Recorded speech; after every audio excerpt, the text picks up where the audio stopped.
a fix in place. But on the other hand, absolutely, if this person who was developing the Postgres database or whatever hadn't spotted this and hadn't been able to, go to the development community and talk to them, and I mean, absolutely, nobody would have probably seen it, at least not for a while. So to say one is definitively better than the other, I mean, I would lean towards open source, obviously, because.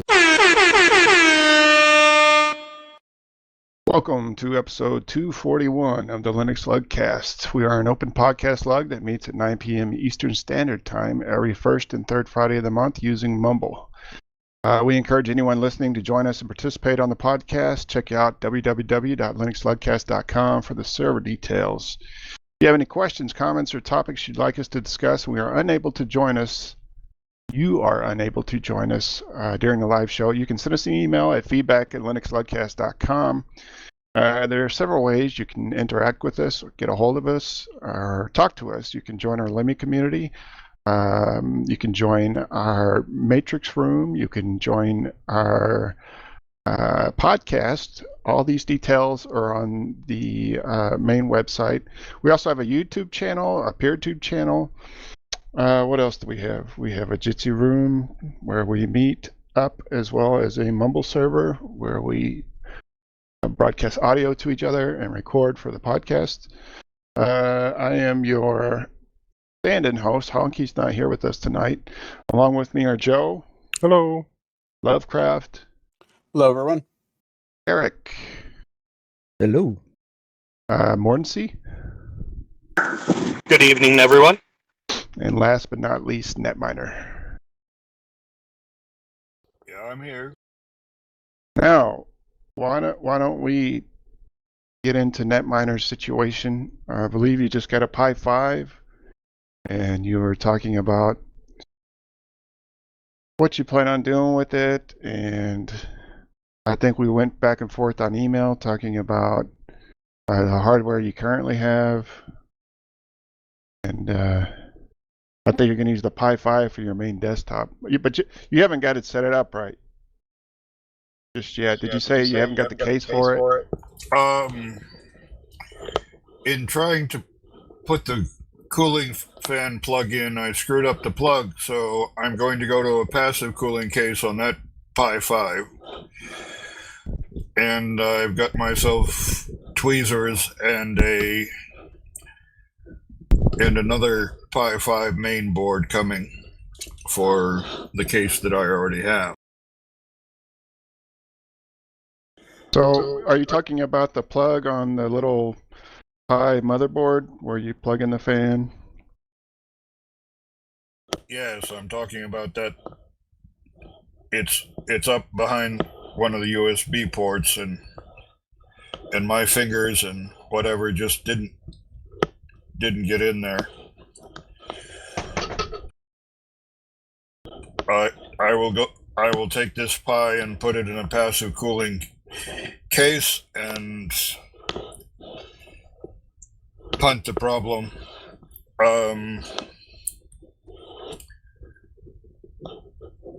Right now my systems cool very well, but that's because my room temperature is 58, 60 degrees. Midsummer it may push more like 100, and the desktops just don't like that. While the Pis have extraordinary thermal awareness and thermal protections, which works well for my semi-industrial situation. Does it scale back the speed of the cores and things, or how does it do that? I haven't really had a Pi desktop up midsummer, but all of my jobs have been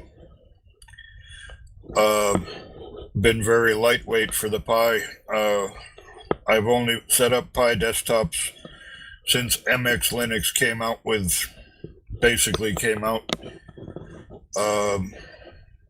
I played with it last fall, but not through the summer.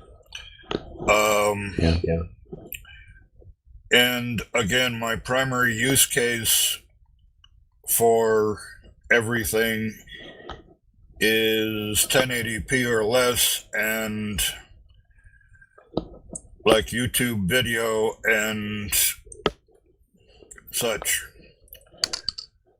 One thing that I need to look into is to see if there is a way of perhaps lowering color depth as well as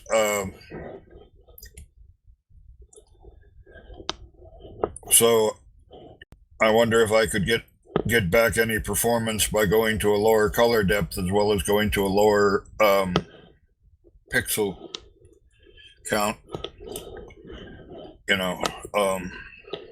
but I don't know how you do that in Linux.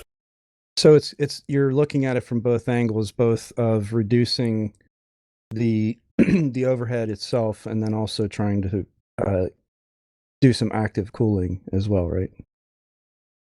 Yeah, well, I'm planning on putting in the active cooling, and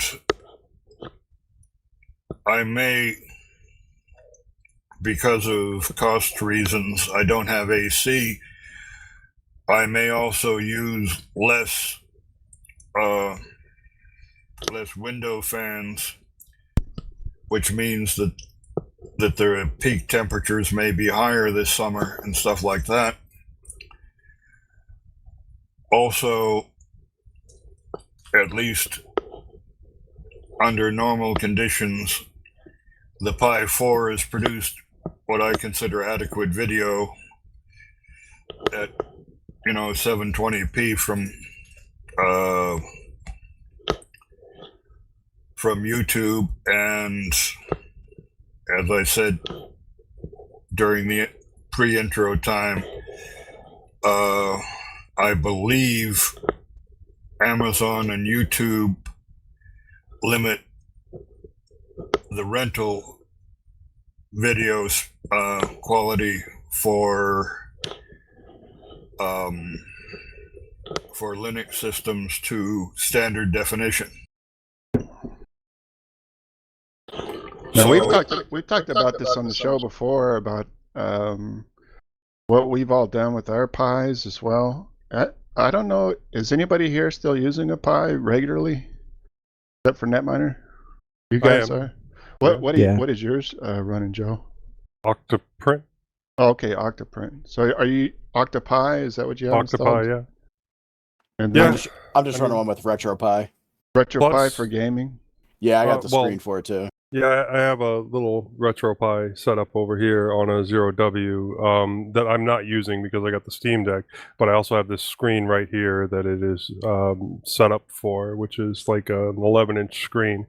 And then I also have the 0W that is currently, although will not for much longer, be running my Pi-hole and my WireGuard. And then Eric, what did you say you were using yours for? Pi-hole? Yeah. I have a Pi 2, and it's just running a Pi-hole just with the Raspberry Pi OS. So I've never had good experience with Pis as just a standard desktop computer. Yeah. They don't really perform as well as just a regular MiniPC. So I was telling Netminer through email that's not what I would choose, but then he said he had cooling issues because his house gets so warm. And the Pi 5 is a bit of a different beast. Yeah, and didn't say the Pi 5 is like what, twice or 4 times as powerful as the Pi 4. Yeah. Plus, with the right adapters, you can have an M.2 on it. That's right. Now it has the M.2. So maybe things have changed, since I had the Pi 4. Again, anyone using M.2 in anything should be really aware of potential cooling issues. We're just talking about its ability to perform. I mean, with the proper cooling style case and some thermal pads, it shouldn't be any more of a problem than the rest of the Pi is. But yes, the M.2 SSDs can get rather warm with heavy read and write. Well, again, I've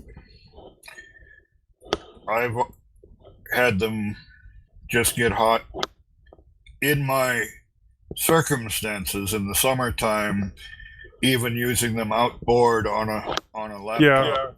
Yeah, I guess I could see that. That's how come I'm just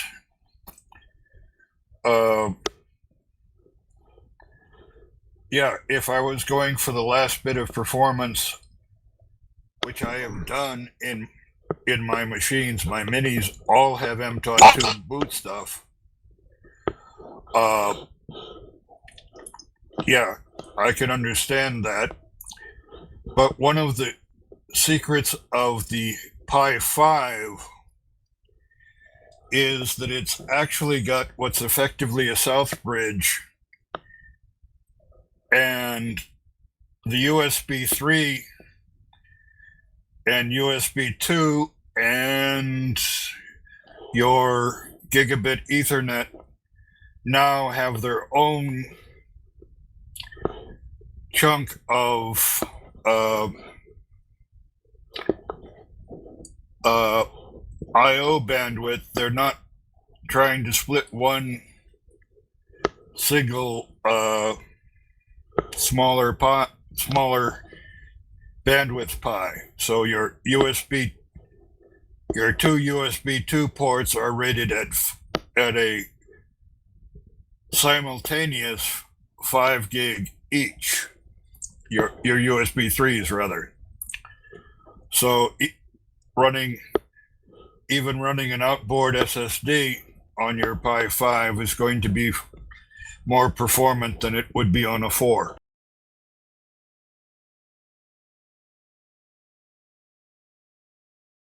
I honestly got the Pi 2 just simply because they had been out for, a year and a half by then, maybe close to 2 years. And you hear so many people like, oh, I did this with this and did, that with a Pi. And I kind of felt like, well, I don't have any specific projects, but I'll get one and then maybe it'll inspire me to do something.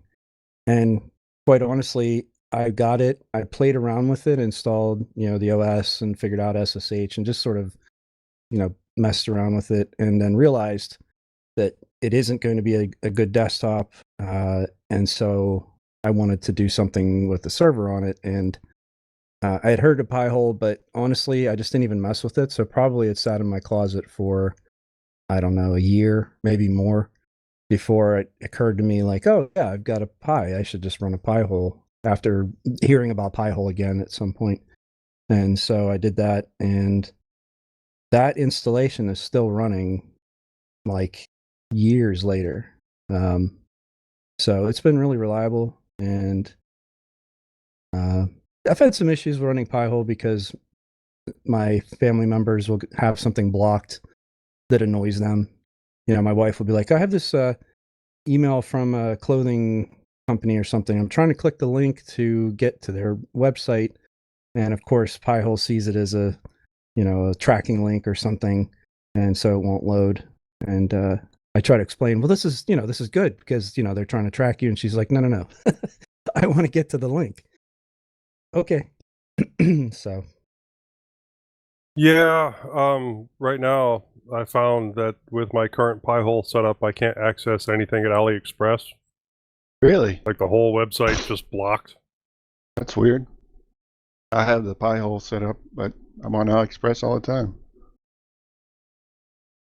Well, that's the thing, Is it a custom rule you made, or what? Not on that one. Because you have to pick your own filters and stuff, it's pretty variable when it comes to that kind of stuff. I added other things that may have caused the conflict, and I know you can search and all of that and tune things, but it gets to be like minutia at some point. Like how is it worth all that constant effort. I don't know.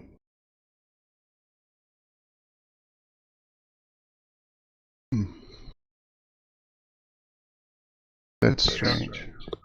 Eventually, I might split up my network so that DHCP addresses are supplied by my router, but DNS is covered by my Pi hole, and my router already runs unbound inside. So if I change a couple of settings, my Pi hole can access the unbound in my router for getting what you call it, all of the definitive addressing, not just doing caching DNS, but doing caching it off of the top level servers, which produces some interesting statistics. Not necessarily useful, but interesting. I'm surprised you don't use the gaming laptop you got more often for like a general desktop use. Well, it's in an inconvenient location, and But it's a laptop though. Can't you put it anywhere? It's a desktop replacement. It's a little awkward to move around. And again,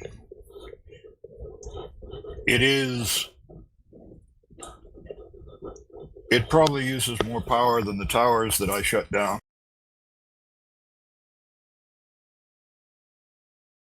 What is it? Did you say it was an i7?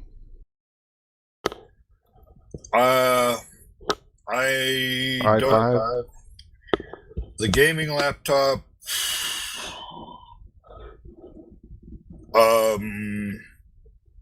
I'm not going to give out too many specs, but it's a large one, and I think it was 12 threads, so I don't know what.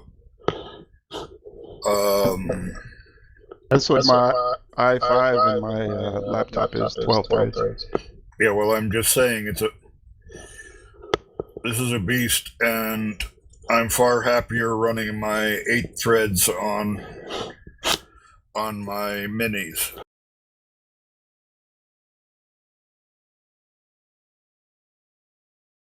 Have you thought about virtualizing some of the things you want to do onto one box? Or do you want to keep them separate? Well, actually, what I'm looking to do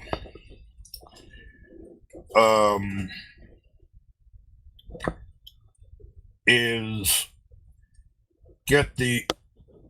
once I get some of my desktop issues squared away, I would love to use some of the server features built into the minis. The minis actually have Wake on LAN, so I could easily, whether they're desktops or not, I could easily wake them up remotely from one of the Pis and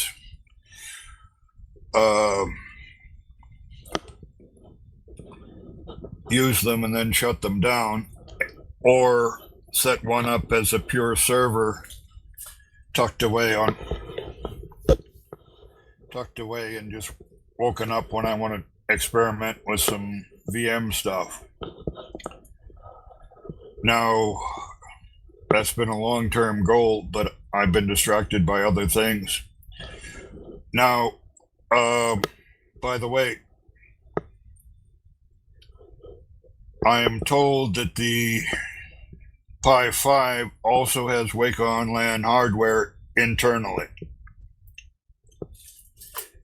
It is not currently supported by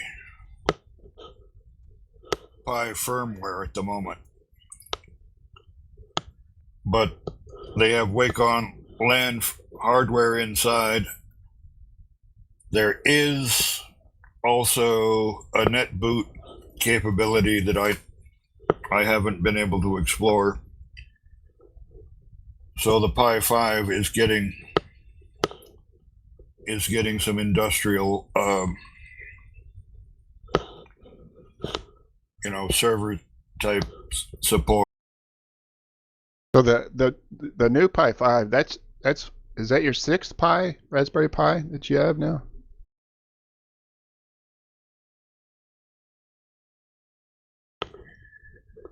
Well, let's see. I had a Pi 400, which I thought I had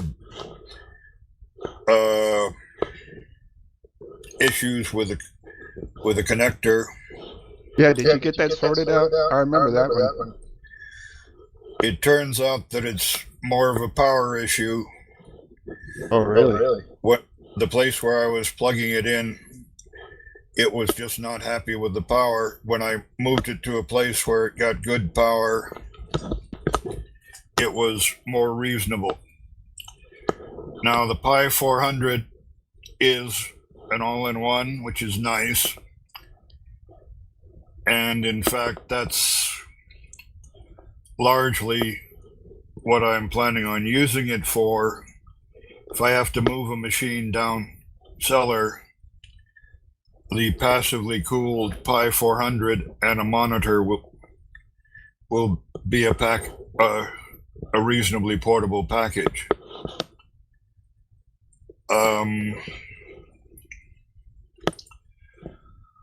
I have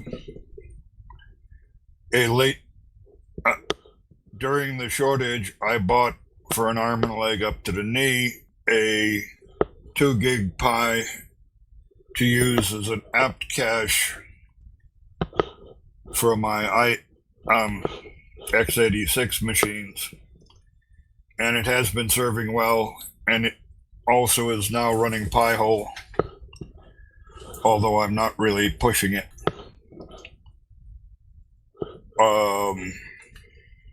That machine will be replaced by an 8 gig Pi when I have 8 gig Pis freed up. Also, I find that MX Linux works reasonably well over X2Go. So,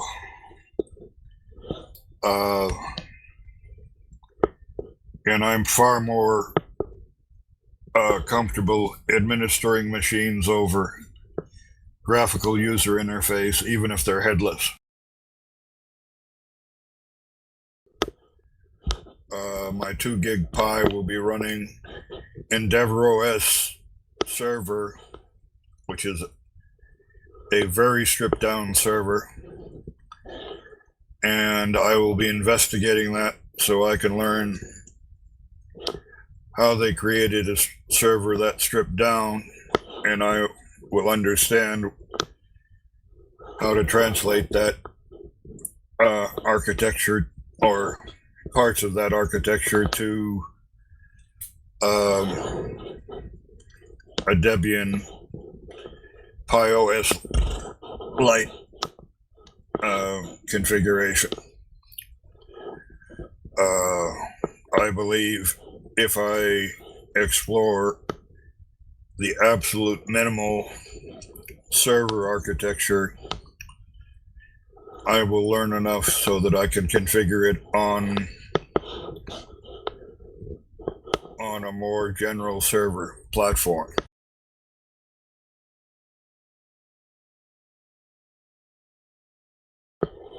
The EndeavourOS Lite server, the EndeavourOS server edition for the Pi has one fixed login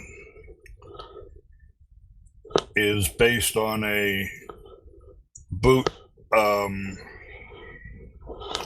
SD card and a larger data device model.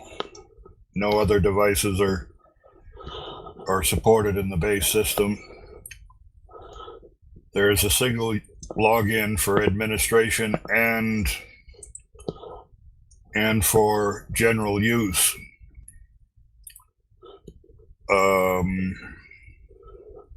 So it's a very simplified server, and I think, you know, it supports, they tell you how to put a Samba share on it and how to access it through SSHFS and stuff like that. But it is designed to be a very skeletal server, going beyond bare bones. And I think that's going to be a good place for me to learn what I want to know. Eric, we haven't seen you in a while. You got any projects you've been playing with or anything like that? I mentioned before we started recording, I got this tablet PC after a while of wanting to try a touchscreen tablet form factor running Linux, and so I have a Dell Latitude. It's about 5 years old. It's still a pretty capable machine. So Is this the ones that Joe's always talking about? Yeah. So the only thing that it could use a newer battery. It's only got about 60% battery life left, but otherwise, there's literally nothing wrong with it. Great little hardware? machine. Let me open up my note real quick and I'll tell you. But in the meantime, so I initially put Fedora on it, and I had put just the workstation with GNOME because I thought that's the best DE for touchscreens as far as what everybody's always said. And it ran fine. I had it on there for about 5 months, but after about 3 or 4 months, I would say, it started to get really slow to the point where like it was just very difficult to use. And I kind of got really frustrated with it and was looking for alternatives. And it's amazing. I used to have so much enthusiasm for picking up a new distribution and playing around with it and installing it and just all that whole process of going through that. And I'm like begrudgingly dealing with it right now, where it's I like, just want it to work. Yeah. I'm like really bummed out that it's not working. And I just, so I'm like thinking, okay, what kind of alternatives do I have? And, you know, I tried an Ubuntu version, and I tried, you know, I had Fedora on it. So I was looking at maybe a different type of Fedora, and just, I just generally was like, all right, well, I'm going to try Arch just because it's the lightest option. It's more mainstream than some of the other ones that I've been trying. And so I've had Arch with GNOME on it for, I don't know, about a week now, and it's fine. But Arch is just, you know, speaking of just wanting to get on with it and use my computer, like, you know, Bluetooth's installed, but it's not enabled. Like, okay, well, I guess it's helpful that it's that it's installed, but anyway. How's the responsiveness of the touchscreen? It's actually really good. Oh, yeah. Okay. Surprisingly so. But yeah, so this is a Dell Latitude 5290 2-in-1 tablet PC, 8th gen Intel Core i5 8350U, which is a 15 Got a real watt core chip in it. Yeah, 15 watt TDP, quad core, 16 gigs of 2133 megahertz memory, 512 gigabyte M.2 PCI NVMe, 12.3 touch screen, WUXGA plus, so 1920 by 1280, and it has an infrared camera for like Windows Hello, and it also has a webcam. The webcam does not work. The IR camera does, and I've actually played around with.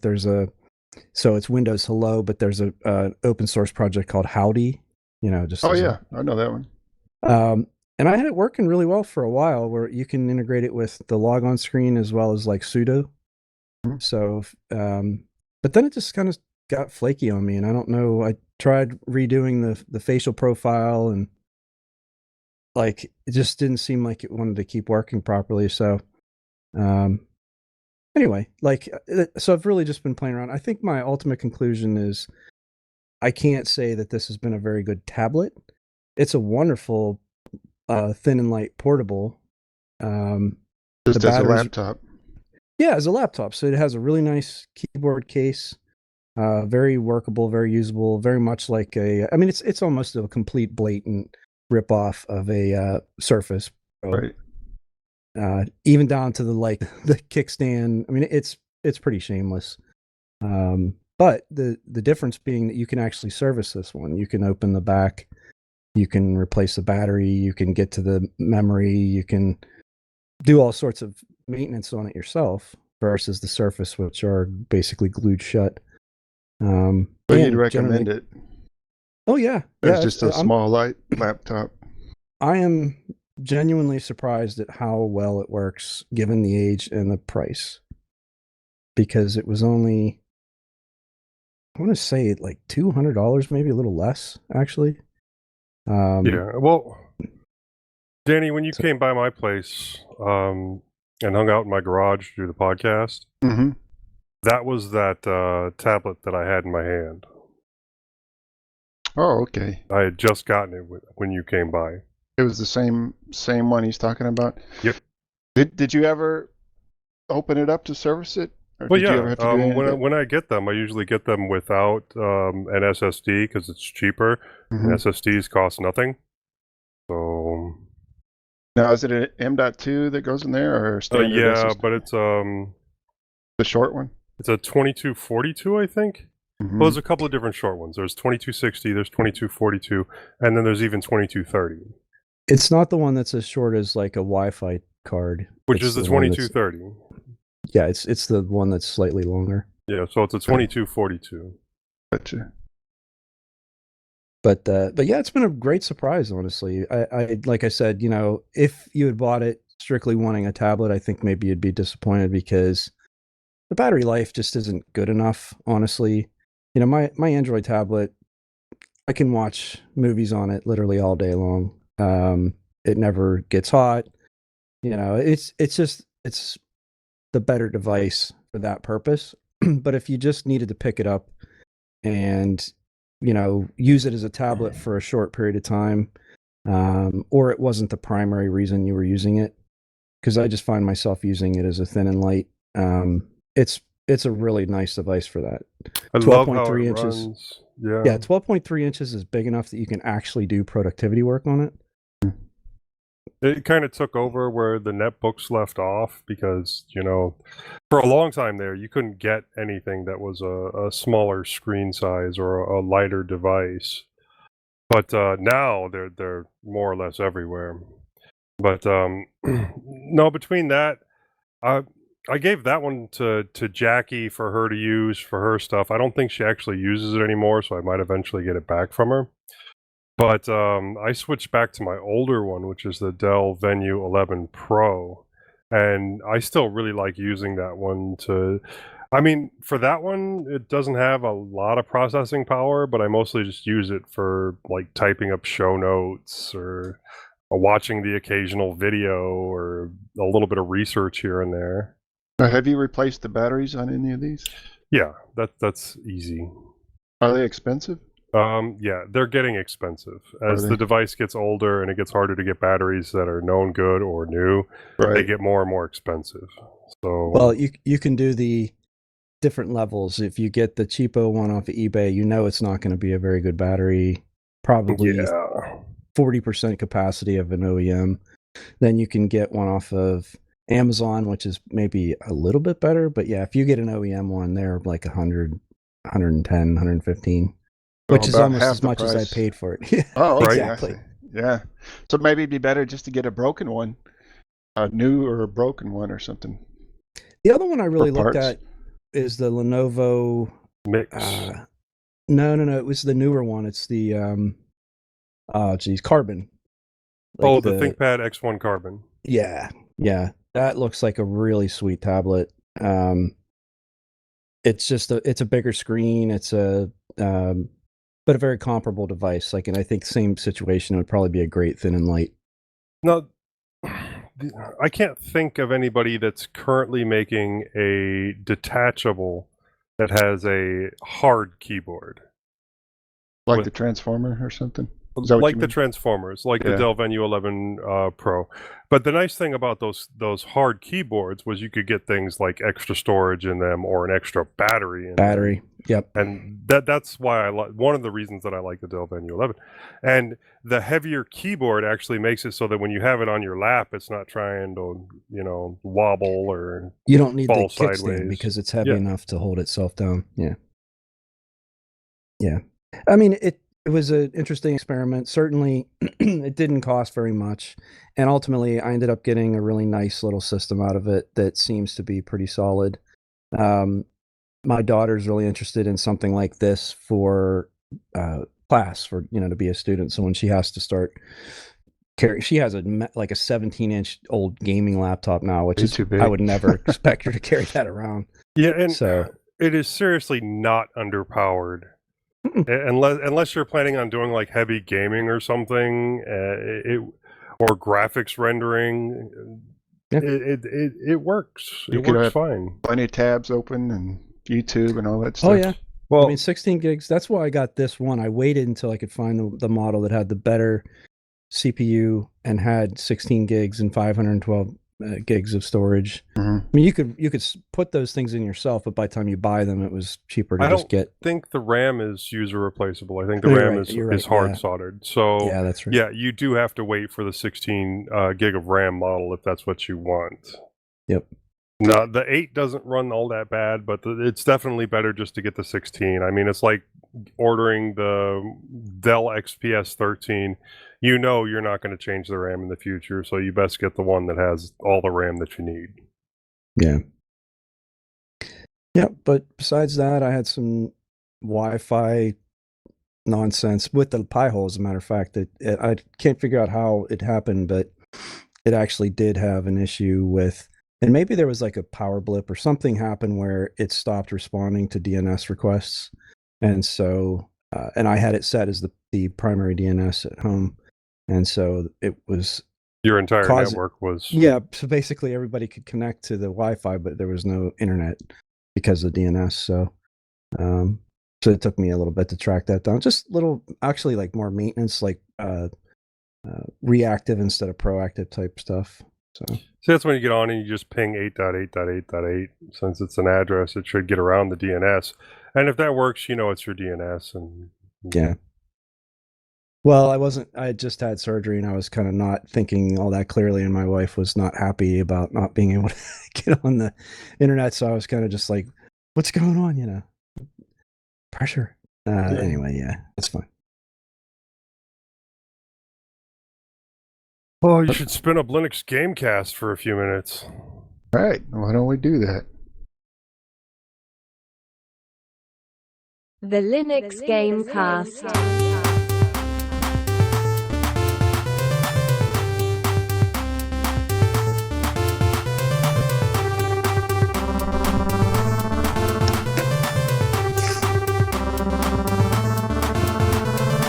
The Linux Gamecast. What you got going on, Joe? Well, I do have a Steam Deck, and I kind of wanted to go over some of the fun stuff that I've been doing lately, and I will be going over all of this again in my bi-weekly wanderings for the Mintcast, not this upcoming weekend, but the following weekend. But, you guys get it first. I have done some really, really fun things. I think I mentioned last time not being able to get Crimson Skies, the High Road to Redemption, which is an original Xbox game, working correctly. And yes, I do own an original Xbox, and yes, I do own Crimson Skies High Road to Redemption. So is it the Xbox game, or is it yes, a PC the original Xbox game. Oh, okay. So you're using an Xbox emulator? Yes. Oh. Yeah. I've always heard that was very hard to emulate for some reason. Yes, actually, and there was last time I was talking about it, I believe I mentioned a problem getting the HUDs to work on Crimson Skies, and that made the game unplayable because you can't see where you're going or how much damage you've taken, etc., etc. But I did find a launch option that fixed that on the app image. And that's been working out pretty well for me. I haven't played that very much since I got it fixed, but I'm happy that I will be able to. Are you using RetroArch and Xbox emulator within it, RetroArch? Or what? No, I was about to get to that. I use EmuDeck, which uses Flatpaks, but the fix wasn't working on EmuDeck. But I also still had the app image installed, so I went in and put the fix onto the app image for the Xbox emulator Cemu, I think. Yeah, I can't remember which one it is. What is it called? RetroDeck? EmuDeck. So each emulator that it uses is its own Flatpak? Is that how it works? Yes. EmuDeck is interesting because it's a script that installs basically RetroArch and then installs all of the emulators as Flatpaks. And then you can go in and pick which emulators that you're actually using, either just by dumping the ROMs into the specific file location or by saying, show this emulator. And then you can also, with the script that it has built in, make it so that individual games, you don't have to go into RetroArch in order to be able to see them. They will just show up in your library, if that's what you want. Now, I have it set up to have all of my emulation in EmuDeck because I don't need it cluttering up my library any more than my library is already cluttered up. You mean your Steam library? Yeah, my Steam library. Okay, I got you. So I just launch EmuDeck, which is, RetroArch. Yeah. And then it will just bring up all of the emulators that are 1 installed and 2 that I have ROMs put into. EmuDeck. Yeah, it's actually pretty cool. It's actually, yeah. I already did, I thought. EmuDeck.com. Oh, did you? Oh, yeah, you sure did. Okay. Yeah. And then, I'm very happy to get Crimson Skies High Road to Redemption working. But after playing Halo and Skyrim for a while, I decided to go back to Borderlands 2 because, one of my favorite games. I have more hours on that game than probably any other game. I redid the controls a little bit and added some gyroscopic aiming. Now, the gyroscopic aiming, I don't recommend doing that for everything, running around that. But it does help with micro aiming so that you can actually get down really small and snipe things. It helps just that little bit to make the game playable for me. And I'm still practicing and I'm getting better, but I'm still not as good as I am with a mouse and keyboard. Right. So that has been interesting. And then I got the original PS1 version / arcade version of Hydro Thunder working. Was that the jet ski game? The boats. Boats, okay. Boats. That's the original one, back from the early 2000s. So I was playing that in arcades while I was in the military. So I do really like that game, and I'm really good at one of the tracks on it. So I like going back and playing that. But my kids, and I have played it some myself, really like Hydro Thunder Hurricane, which came out on the Xbox 360. Yes, I own an Xbox 360. Yes, I own Hydro Thunder Hurricane on the Xbox 360. So that's actually a slightly different process to get that one working. You have to have Xenia installed on EmuDeck, and then you have to go in and change some of the config inside the specific Xenia config file so that you're not playing the test version of it. So the 360 was the next console after the original Xbox, right? Yes. And you're using Are you still using Emu Deck on the Yeah. Steam Deck to play the Xbox 360 emulator? Yes. Yes, very much so. And, I have all of my normal, like, Sega games on there, NES games. And I did have to do some frame rate tinkering with the NES in order to be able to make that play without lag, because it just doesn't do well at 60 FPS. You kind of have to force it into 30 FPS. And then you get rid of that horrible audio lag and that stuttering when you're trying to, do anything. So NES works, Sega works.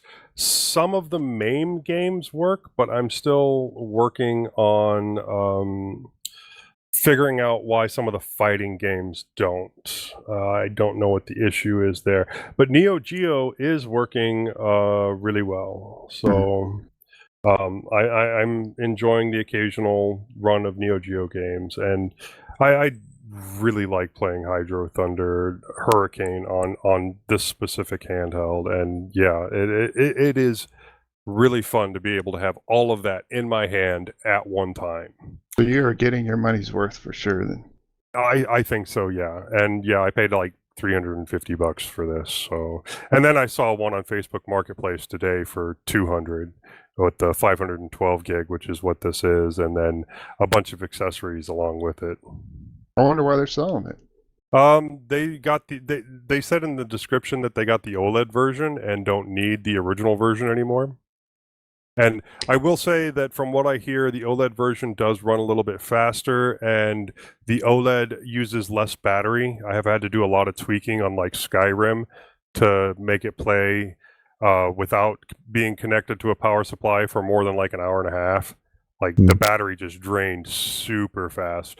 But after I did the wattage limiting and limited the frame rate down to, I think, like 40 frames per second instead of 60, I'm getting like 3-4 hours of playtime before I have to worry about anything, specifically with Skyrim. And you can do it per game on here. And then, you know me, if I have something new, I'm going to find a way to 3D print something for it, because I'm a nerd like that. You got something on there. So, yeah. I got two things on here right now. One of them is a little, like, mini stand that actually fits into the pegs for the screw holes. And so, like, I can move my thumb, and it's not attached to the other thing that's on here. So it's all by its lonesome, and it just stays there. And it helps when you're sitting it on your leg to hold it at an odd angle. And so that kind of helps with the gyroscopic as well when I'm playing like Borderlands 2 or something like that. And then the other thing that I printed that I'm really liking is this little Deckmate slide-on attachment. And now you can buy a full set of Deckmate for like $50-$60, but they offer all the STLs online so that you can do it yourself. So I was able to get all the STLs, and like this is just a modular system. So like here is, yes, I have an actual hub that I got for a really good price, like $10, but that's one of the Steam Deck hubs. It's not like the official JSOX one or anything, but it's one. But I got this as well, which is just your standard like USB-C hub. And I 3D printed and attached one of the attachments to it, and it's interesting because it does take 3 heat set inserts, and I'll talk about those more in just a second, and then like 2 springs from a pen, and then it just snaps together like that. Oh, really? And Pretty then cool. yeah, and then you probably won't be able to see this on camera, but you shove the top side in and push it upwards, and then you push it down, and then it just latches right onto the back like that. Neat. So then I got one of the 100-watt ones, so that way I could, actually do like charging on this. And then I just put I got a U angled male to female USB-C connector so that it's not sticking way out the top. And yeah, there that is. And so now I have the HDMI and one USB-C for power, one USB-C for data, and then down on the bottom there's 2 or 3 USB 3.0 slots for like controllers and things like that, or USB drives. I was actually thinking about ordering some of the low profile thumb drives, 128 gig, 64 gig even, and then like moving my retro library, which is currently on a 64 gig micro SD card, onto that, and maybe getting a larger micro SD card. I don't know. It seems to be working well for the retro games. I don't know how I'd feel about it with some of the larger, newer games on it. But yeah, this is working really well, and I have another one of these printed, the universal attachments, and then I have a giant freaking battery that works really well with this device, but I don't know if I want to put that one on here because of how big it is, but I might get a smaller one that will do at least the 45 watts. The power bank? Yeah, power bank. And then just be able to attach a power bank on here and have 2 to 3 times as much battery. Yeah. And the STLs, when you're reading the instructions on that DeckMate one, they want you to have 2.5 millimeter heat set inserts and then 2.5 millimeter bolts. But I only had 3 millimeter. So, 0.5 millimeter difference. And I just used the 3s. And yeah, it caused a little bit of issues because I needed to throw a lot of heat at it to get those things to seat in. And it pushed a lot of plastic out of the way. And there might be a little bit of plastic bending if you're not paying attention. But it worked. And the bolts are a little bit longer. So I don't know if you can see it on the camera there.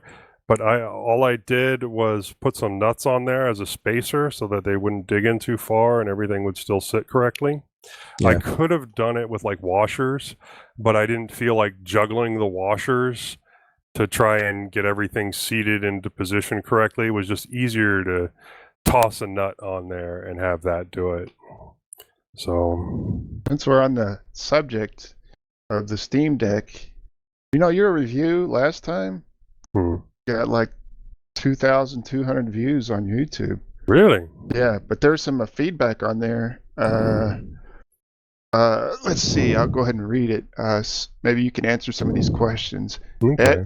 At Slapping the Base said, I installed Windows along with Steam OS to dual boot. Steam OS crashed.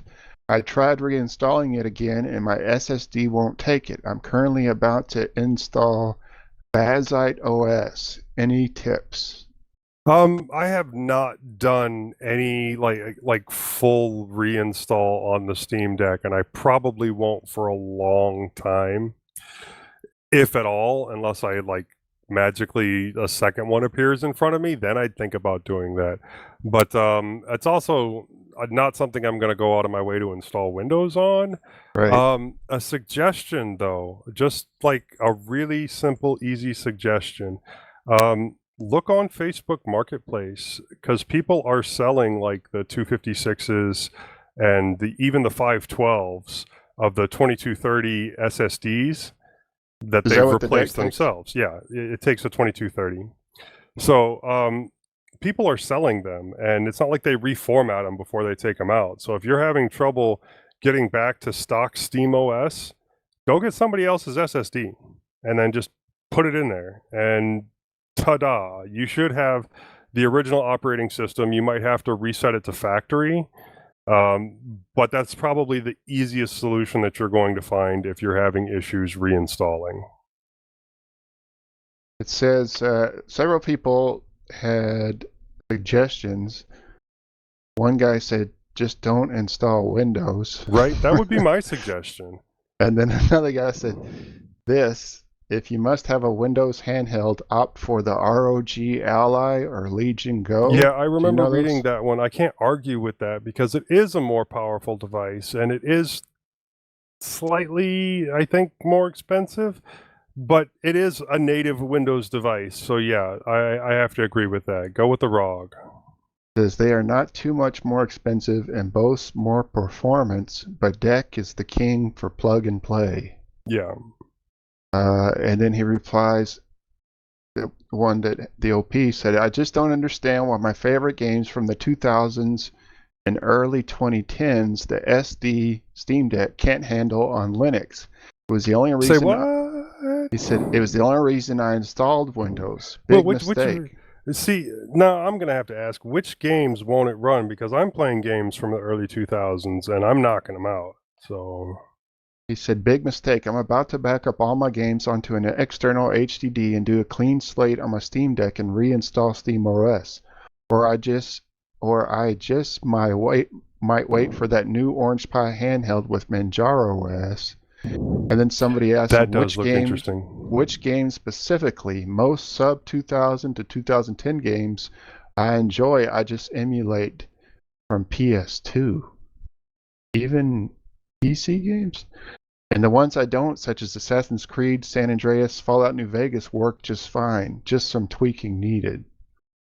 So that's what I found. His complaints were that the Steam Deck can't handle the early 2000s games, which is why he installed Windows in the first place. But you don't have that problem, right? Yeah, I'm playing Xbox games and I'm playing Xbox 360 games, and that's early 2000s.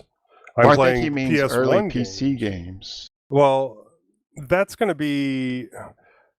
If I were to play like pure PC games that were not included on Steam, I would most definitely go through Lutris. I would go through Lutris, and then I would add them to the Steam as a non-Steam game. Somebody else asks or says, in regards to whether it's worth it or not, he says, I think it is worth half the value Valve sell it for. Asus ROG Ally and Legion Go are like double the power, so I would wait for a Steam Deck 2 or get an Ally or Go. You can get an Ally for the same price as a Steam Deck or a Legion Go for the same price second hand. Yeah, but I'm a Linux supporter. And then the replies to him says, they're more capable when you have them plugged in charging, but the Steam Deck is still better experience as a handheld. It has better battery life and more FPS per watts, so on the go the deck performs much better overall, not just in pure FPS, but battery screen quality and more. It's a shame that gamers don't have any strong opinions. And then one more reply to that one says, with the Steam Deck, you're not just paying for the hardware. The sheer amount of updates and optimization for games from Valve is easily worth what you're paying for. Almost every day the deck has some sort of update. Look, it's not just Valve. And yeah, Valve is pushing hard to get this working the way they want to. But it's not just Valve. It's also the gaming community and the Linux community and the Linux gaming community. And yes, those are three separate communities. Now, we got to bring up the fact that this isn't Valve's first foray into Linux gaming. I mean, that's true. The Steam machines were before this. I'm not saying they were successful, but they have been working on getting gaming away from Windows for a long time now. Now, the only thing that Valve/Steam has done that has upset me recently. Well, not just recently, but also recently, is the fact that they still have not released an official version of SteamOS. Right, me too. Right, they have not released the source. And yeah, people have made their own with, Chimera OS and that other one that you mentioned, Bazite. Yeah. Something like that. But no, Valve should be releasing SteamOS. And this was supposed to be released long ago. Yeah. They were talking about it before the release of the Steam Deck, right, that they were going to release it. And I remember when the Steam Deck came out, I was just waiting to install the new SteamOS. I actually had the Debian-based SteamOS installed, which was kind of crummy because they quit updating it and stuff. And well, they want to sell the Steam Deck. They want to sell the Steam Deck. They want to sell the Steam Deck. But if they were to release SteamOS, then there would be other devices that were running, SteamOS, and that means that they would get more sales on games. So it seems like a good business idea. I mean, how many people, if they could take their ROG and put Linux on it and have it work well and have it run SteamOS well, would be willing to do that? Who makes the ROG? Asus. Asus. Okay.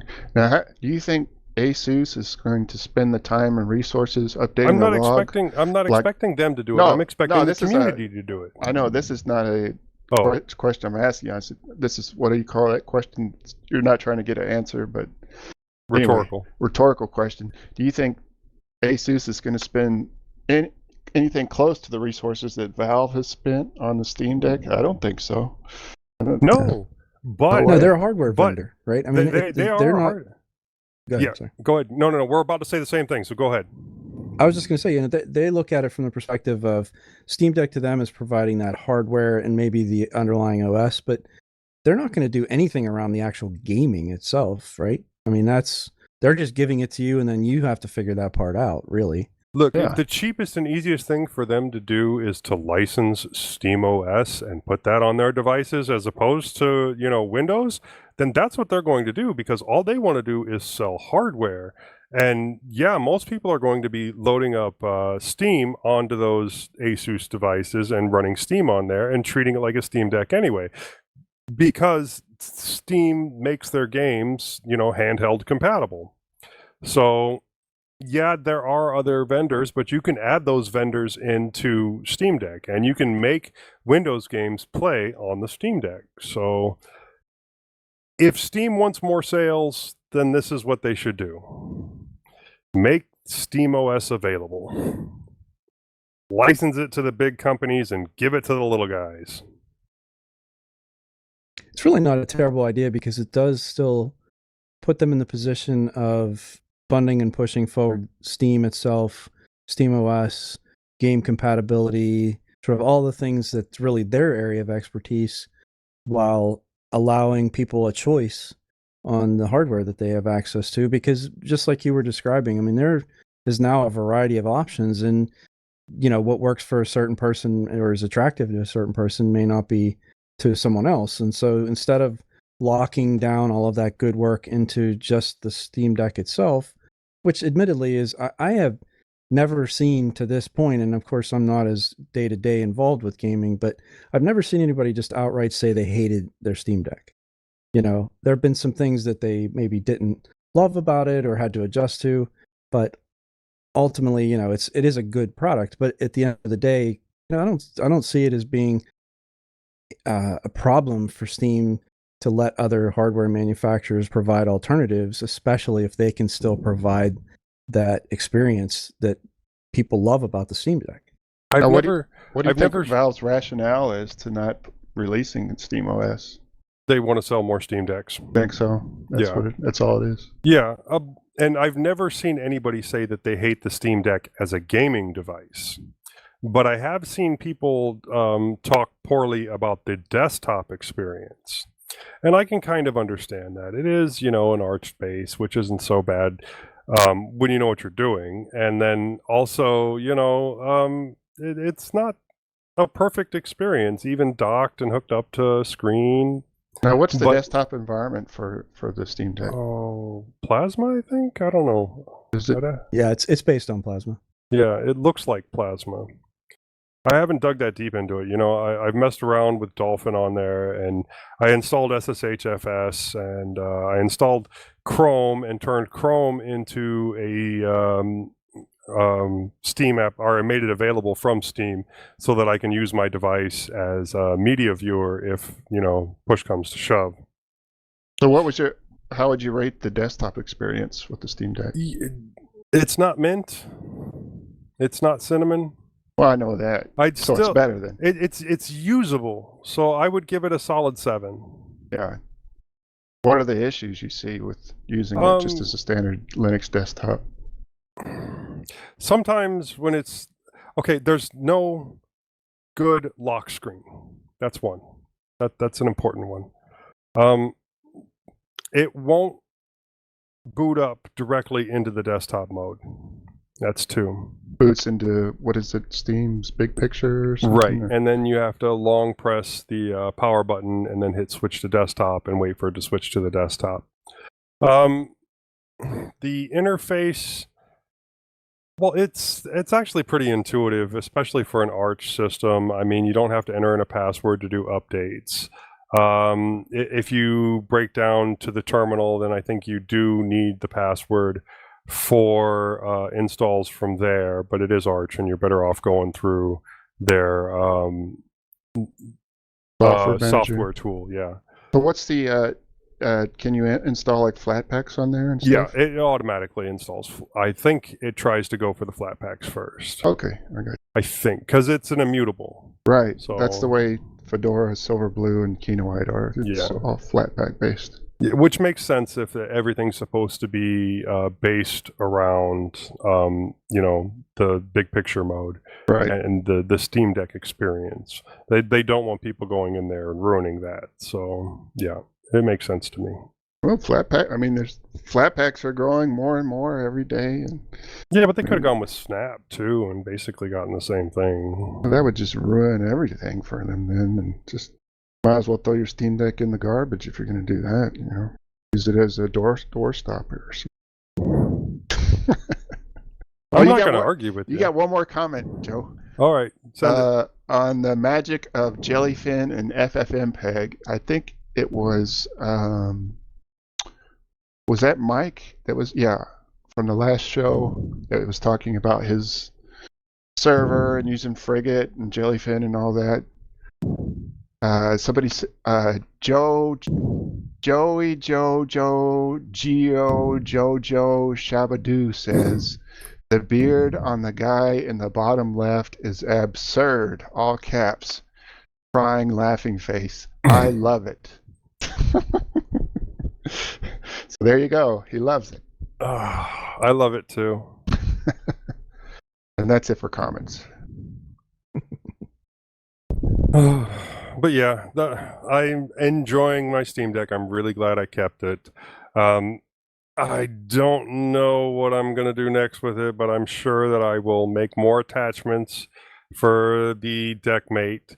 Either that, or if I get a case for it, it will be like the JSOX modular mod case. And then I'll be printing stuff out for the mod case. I know that there's already prints for the kill switch case, but the kill switch case is a lot more expensive. So you know what that DeckMate reminds me of, since it's almost a modular design. It's like somebody else done. Is what was that 3D printing modular stuff that Gridfinity. Yeah, Gridfinity. That's what it reminds me of.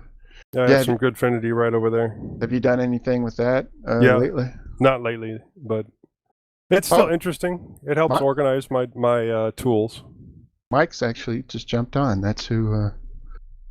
Hey, everyone. Sorry, I'm late. Hey, man. No, it's fine. Yeah, we were just talking about your jellyfin video. Oh, right on. Somebody commented on Joe's beard. That it was absurd. And they loved it. So what about you, Mornsey, Lovecraft? You guys working on anything?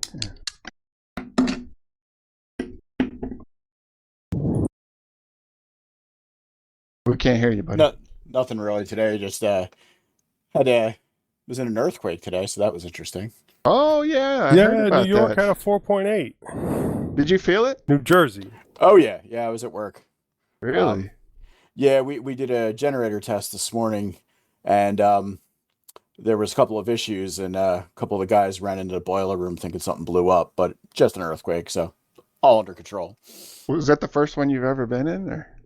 Actually, we had another one here in Jersey about 10 or 12 years ago, and I was actually in a pretty bad one in California in 90, whatever summer Terminator 2 came out, 91, 92.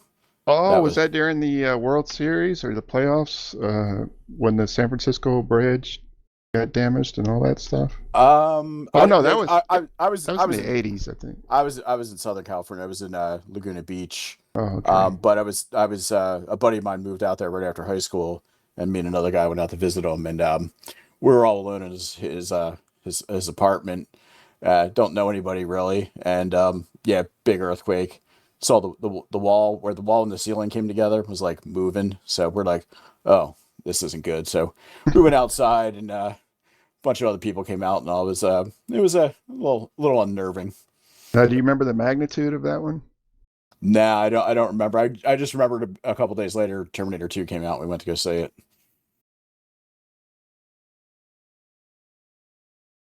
So you said you hadn't really been into anything lately? Nah, not really. Work's been just kind of crazy busy, so I've just been grinding away at that. Right. Morrissey? Same thing. Lots of work? Lots of work. Still haven't completely unpacked from coming home. Any jet lag still? Lack of energy still. Yeah. No computing? Mostly just work. Work computing? Work computing. Well, Joe, you will be happy to know that I have finally got my Ender 3 Pro up and running. And I performed. Oh, you got the Pro, not the V2? Yeah, it's the Ender 3 Pro. And I think did I text you before I bought it and ask you if it was a good deal? I got it at Micro Center. I think you said yeah. It was several years ago. But anyway, and it's been collecting dust this whole time. This whole time. Well, actually, when I first got it, I did a lot of printing, but I don't know what happened. You bought all those upgrades, and then it seemed like too daunting of a task, and you were like, no, that's exactly what it was. Is there was so much stuff to do, and then eventually you shamed me into getting off my ass and assembling everything, which wasn't an easy task. I'm going to turn on Jitsi on my phone so I can show you what I've done with it so far. Don't forget the mic. Yeah, let's see if I can. Because I have added.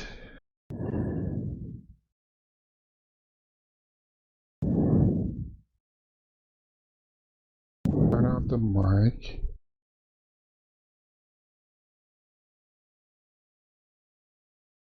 I need to reverse. Turn off the mic.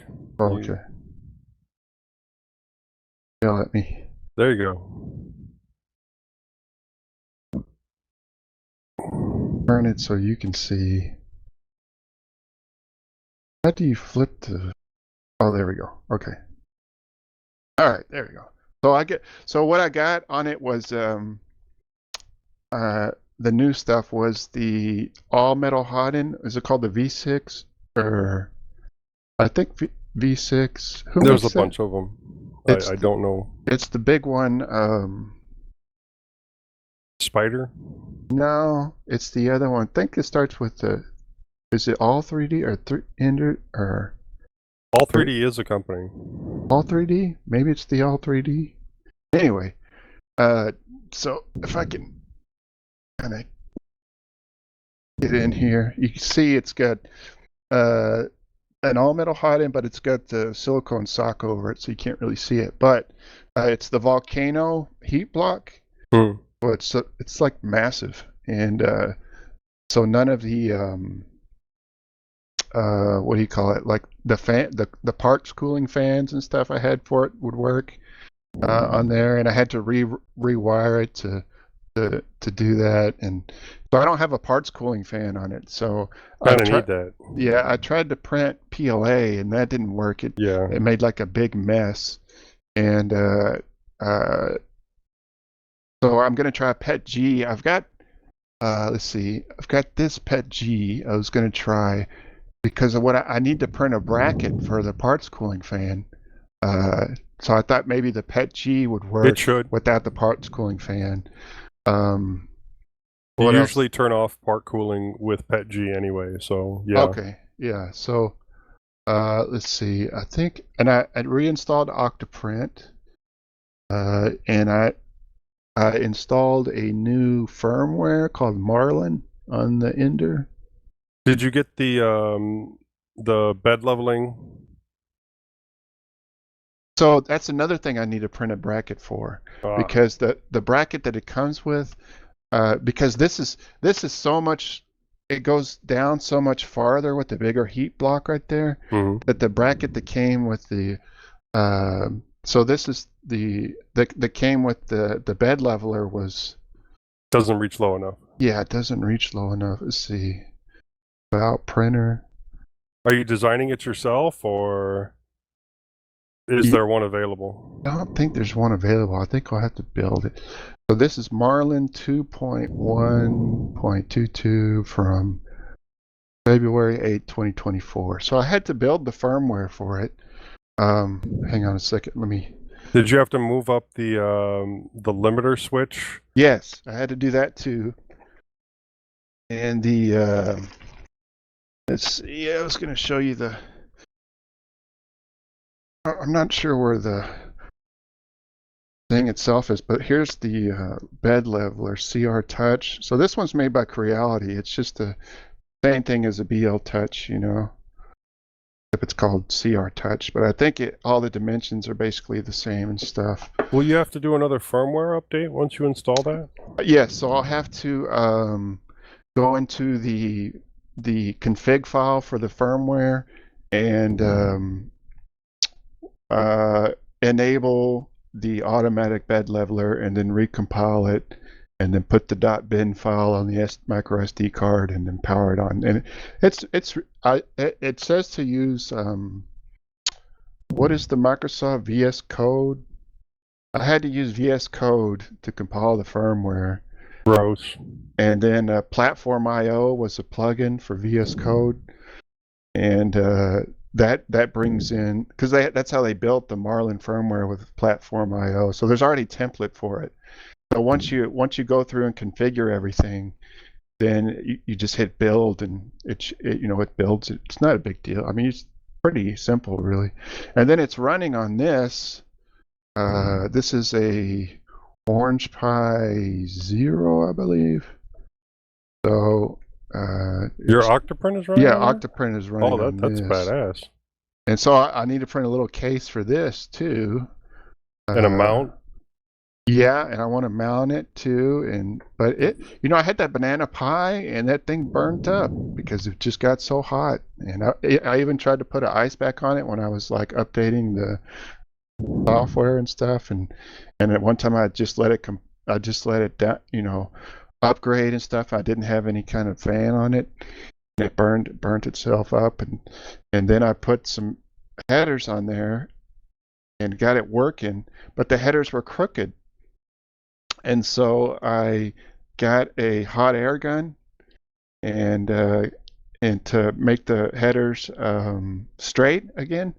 And then that kind of like finished off the job of completely burning it up, and it couldn't take any more heat. Like, it was barely struggling after it got so hot the first time. And then I said, well, let me put these headers on here, and that way I can mount a fan onto the heatsink and stuff, and won't have to solder it on the board. And I got the headers crooked on there, and it sucked.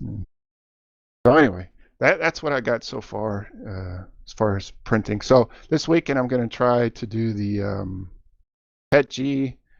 I think the first thing I need to do is create a mount for the parts cooling fan, and also a mount for the CR Touch, the bed leveling tool. And I'll be ready to go. So hopefully I can print that without a parts cooling fan using PETG is what I'm hoping, which I think I can.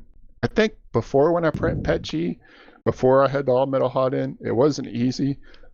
It was very stringy and inconsistent because I just didn't have the heat I needed. But I had to turn my parts cooling fan off too at that time. So this PETG is called PETG Plus. It's from Micro Center. Runs from 230 to 250C, it says on it. Yeah. So I had a little, I think I put a picture in the matrix of what it looked like when I tried to print the little, what is it called? The little boat, Benchy, yeah. And it was just all sloppy looking and melted looking. That was a PLA print. So. Without part cooling, that's what happens with PLA. Yeah. Now the all metal hot end is, for people that are listening that don't know, the all metal hot end is used for basically hotter materials. So you can now print with like carbon fiber and softer materials. So you can now print with like the nylon and stuff that's a little bit more flexible, and you can make watch bands and crazy things like that.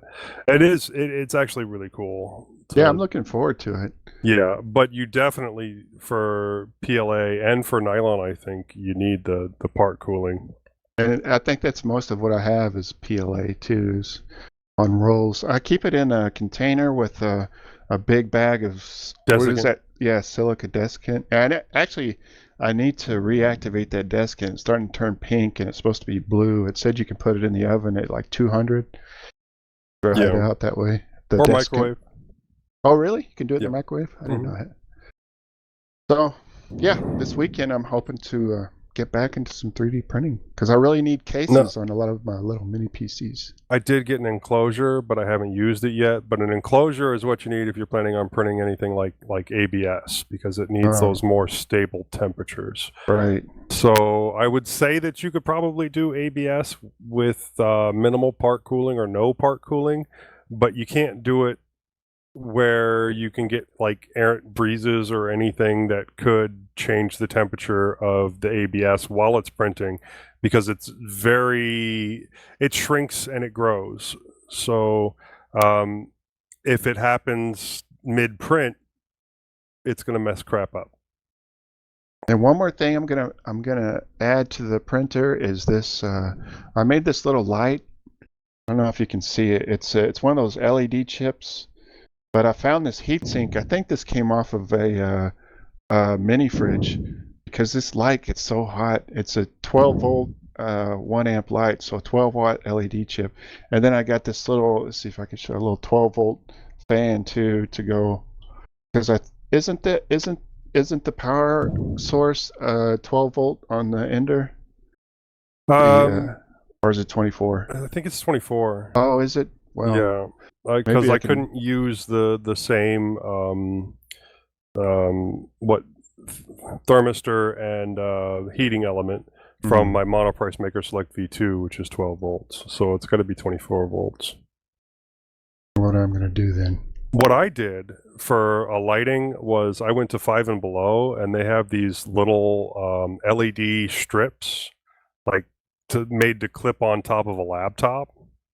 And I just pulled off half the clip, and that left like 2 little bolt holes, and I had 3D printed some of those anchors that can go along the rails inside the Ender 3, and mounted it that way with just, part of that piece there. And then I removed the switch that was in line on the lights, because if power goes off and then back on for that switch, it will stay off, and I wanted it to come back on. So hardwired directly to the USB, just 5 volts, and it's on all the time, and it just works. Hardwired to what USB? I removed the switch in the middle, so it's hardwired from the USB cable to the light itself. I mean, what is the USB cable connected to? Just 5 volt outlet, 5 volt 2 amps. Oh, okay. I thought you wired it into the power supply of the printer. No. Also, well, I have to have a power brick there anyway, and I have a pretty decent power brick for the Raspberry Pi, and so it has 2 outputs, one USB-C and one USB-A. So I use the USB-A for the light and the USB-C for the Pi. It's got the top of the printer. I'm sure yours is the same thing. The aluminum extrusion. It has a that's what I use. Has a groove in the middle. That's the groove I was talking about, where you can 3D print the. Well, see, I thought about adding these little this kind of stuff inside that groove, the LED light strip. But this is 12 volt as well, just like a flexible, and it's got the little LED chips in it. Yeah. This is old. I don't even know if it'll work. But you can get USB controllers for that. I have them for the light strip. Yeah. But now that we're talking about it, I'm thinking that's not a good thing, because to wire it to the power supply of the printer because I want the light to be on when the printer's not on, and that's not going to work if the power supply is off, and I want the light to be on. So yeah, I think it's better just to do it separately. You have to have a power supply for your Orange Pi Zero, right? Yes, that's correct. That's USB, correct? Yeah. So you can get one with a USB plug with 2 outlet or 2 USB ports. Yeah. Yeah, and it's not like I'm carrying around my printer anywhere anyway, so it doesn't have to be mounted on the printer, I guess. It's just a thought, but now I'm thinking about it, it would be kind of dumb if I want the light to be on when the printer's off to wire it to the main power supply of the printer, so it doesn't make sense. So that's kind of what I've been working on as far as 3D printing goes. So I'll probably get to that this weekend, but we'll see. Yeah, it took me at least a full Saturday to redo all the wiring to put in that new hot end and the volcano and all that stuff. So, like for me, when slowly as I'm redoing things, I'm putting in clip connectors, high energy clip connectors, so that way I don't have to tear it all the way down to the freaking motherboard every time I need to replace the hot end or the fans. That's a good idea. So they just slide together their little pigtail connectors, and all I have to do every time is solder or cut the wires on the fans, cut the wire on the heating element in the thermistor, and then solder on the pigtails and ram it in there, and it's good to go. Now my hot end fan is not variable. Is that the way it's supposed to be? No, for the hot end itself, no, that should be running basically full bore all the time. Okay, because I noticed it only had 2 wires, so there's no PWM on there. And well, even the squirrel fan only has 2 wires, and that's just a matter of how much power they're putting into it. Okay. So I guess then it's okay then, because I notice it's at 100% all the time when I'm printing. So. Well, I'm not talking about the power supply fan, but the hot end fan. The hot end fan should basically be running 100% all the time, because it's to prevent heat creep. So that way you don't get clogs clogs, yeah. Okay. So that way it's not melting further up in the tube and then cooling off again and making it impossible to put anything through. Because then you have to take the whole thing apart and either heat it up manually and clean it out, or start getting your drill out, or just replace the damn thing. Or acetone could do it. Now that hot end came with a set of nozzles too, up to 0.8 millimeters, which I thought was cool if I want to push a lot of plastic through there. I highly recommend just foregoing the 0.4. I'm using 0.4 right now because I have a shit ton of 0.4 millimeter nozzles. But I highly recommend, in your Cura settings or whatever it is you're using, and on the device itself, switching to a 0.6. You're not really losing any precision. It's printing a shit ton faster. The strength is a little bit better. It just makes your life a little bit easier, unless you're making really, really small parts. Yeah, which I don't plan on doing. Or intricately designed parts. So that's what I have in Cura, and on the machine itself is a 0.6 millimeter nozzle. Because I had the 0.8 and the 0.4 and even a 0.2, and I didn't want to go all the way up to 0.8, so I said, well, I'll just go down to 0.6. I love listening to technical conversations that I know nothing about, and then wondering how much of it is made up and how much of it is real. You don't want to mess around and get your hot end messed up in your swirl fan there, because Well, you busted us, because there's not even such a thing as 3D printing. That's just you're just making marketing it up, term. Yeah, it doesn't even exist.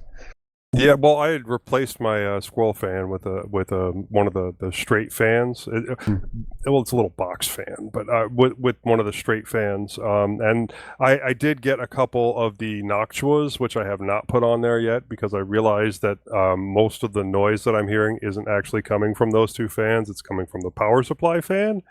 So Yeah, because of the Fang that I printed that does a whole lot better job of part cooling than the original one that takes the little squirrel piece on the side. Blower. Yeah, the little blower fan on the side. It's just it works better. It kind of looks a little bit cooler, and I have to remember to go in and reset my printer settings to make sure that it's only at 50% cooling or less. Otherwise, I don't get proper adhesion because there's too much cooling. Right. Not a bad problem to have. Which, you know, if you can like really get in there and fine tune when it ramps up the cooling, would make it really excellent for bridging.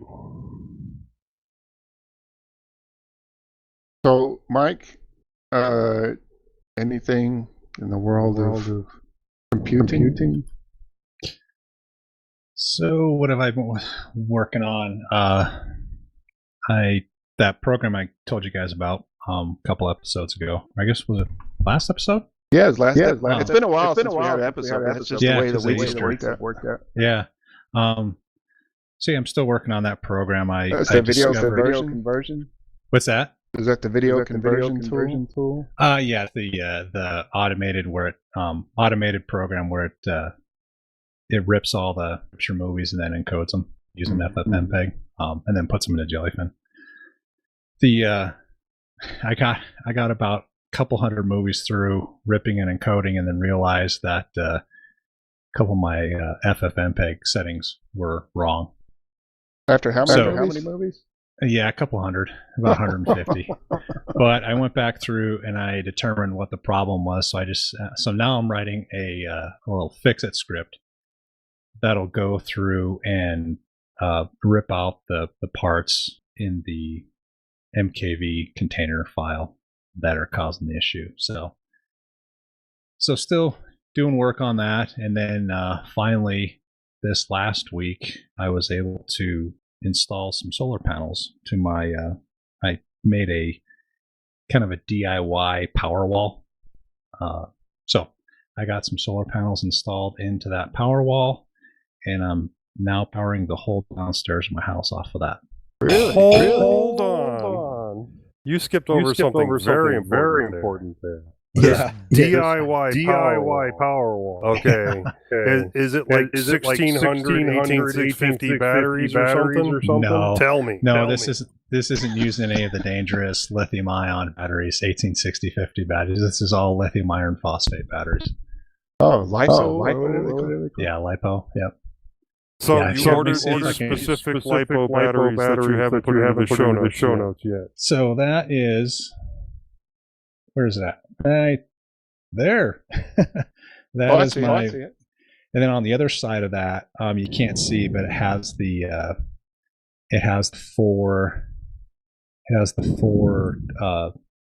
12 volt, 100 amp hour lithium iron phosphate batteries. So are they like? You say they're 12 volt. Are they car style? Yeah, they're car style. Okay. Yeah.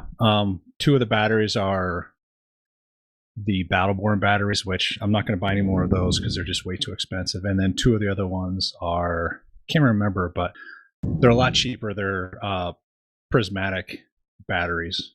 So I think right now I have 4,800 amp hours of power in this, and then I have 4 solar panels charging that.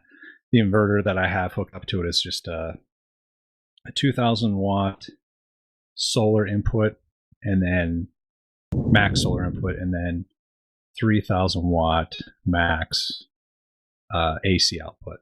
So your solar panels are mounted where? So they are mounted currently just right outside my window, and I made a makeshift insert for my window so I can put the wires through my window and still have the window locked. But they're just mounted outside on these EG4 aluminum racks that I bought from Signature Solar, I believe. And then eventually what's going to happen, so everything I have right now, it's just kind of testing things out. But this summer, I'm going to be moving my house entirely off grid. So everything I'm kind of doing right now is just to kind of play around with things. But based on this all- what's based on that? your average usage, how long would 4800 get you? So 4800 amp hours it's able to power everything downstairs for during the day when it's charging. So during the day it's charging the batteries and running the loads, and then it's able to run everything during the night. And then it usually gets around, if I have a good solar day, I'll be able to run everything down during the night till about 30%, and then have it charge up to 100% by like noon the next day, and then just repeat that cycle. But now, how are these how fed are into your home's electricity? So right now they're not. Everything's just kind of running off extension cords. So I just have my computer room. So none of the lights in my downstairs are running off this. It's just all my electronics in my computer room, and then my entertainment center outside here, and then like our treadmill, the refrigerator, the microwave, the coffee maker, those types of things. So nothing's tied into my your homes to the home yet. That's coming in the summers when I'm going to be building a shed external to our house, setting up probably like 30. It'll probably be about anywhere from 20 to 30 solar panels, that running underground through conduit into my shed, where I'll have, I'll buy all new equipment, have all the batteries, the inverters, everything else, and then that will feed into the main breakers in the house. Oh, your microphone's in your nose. Hey. So that's what I've been working on. So when did this start? Or what was the impetus to get off the grid? What was the drive to do all this? Yeah. So were you having a problem with the power company, or just tired of paying the bill? No, not really. How this kind of all started is about 3 or 4 years back, when we had our camp trailer. Just had the old lead acid batteries in it, and over the years, I just got they're just terrible. They're non-performant. You can only use them for about 50% of the battery before you start killing them. There's a lot of resistance in the lead acid batteries. They're heavy. There's really nothing good about a lead acid battery. And I just got so fed up with using those during camping that every year when I use them, I kept on threatening that one of these years I'm gonna switch over to lithium iron phosphate and hook up a real inverter in our camper. And so one year I finally did, switch everything over to our camper. So now in our camper, all of our AC outlets are always on. You can use the microwave whenever you want to. You don't have to have the generator hooked up. So got all that going. Now, do those charge off of solar as well? Right. Yeah, I have two Renogy portable solar panels, foldable solar panels. They're kind of like a briefcase. And then so I put those out. We have a camp, and I just put those out externally, and then those run inside to the solar charge converter, and then through the inverter. So I got all that set up, and that kind of put the bug in my head about, well, if I can do this for the camper, what else can I do?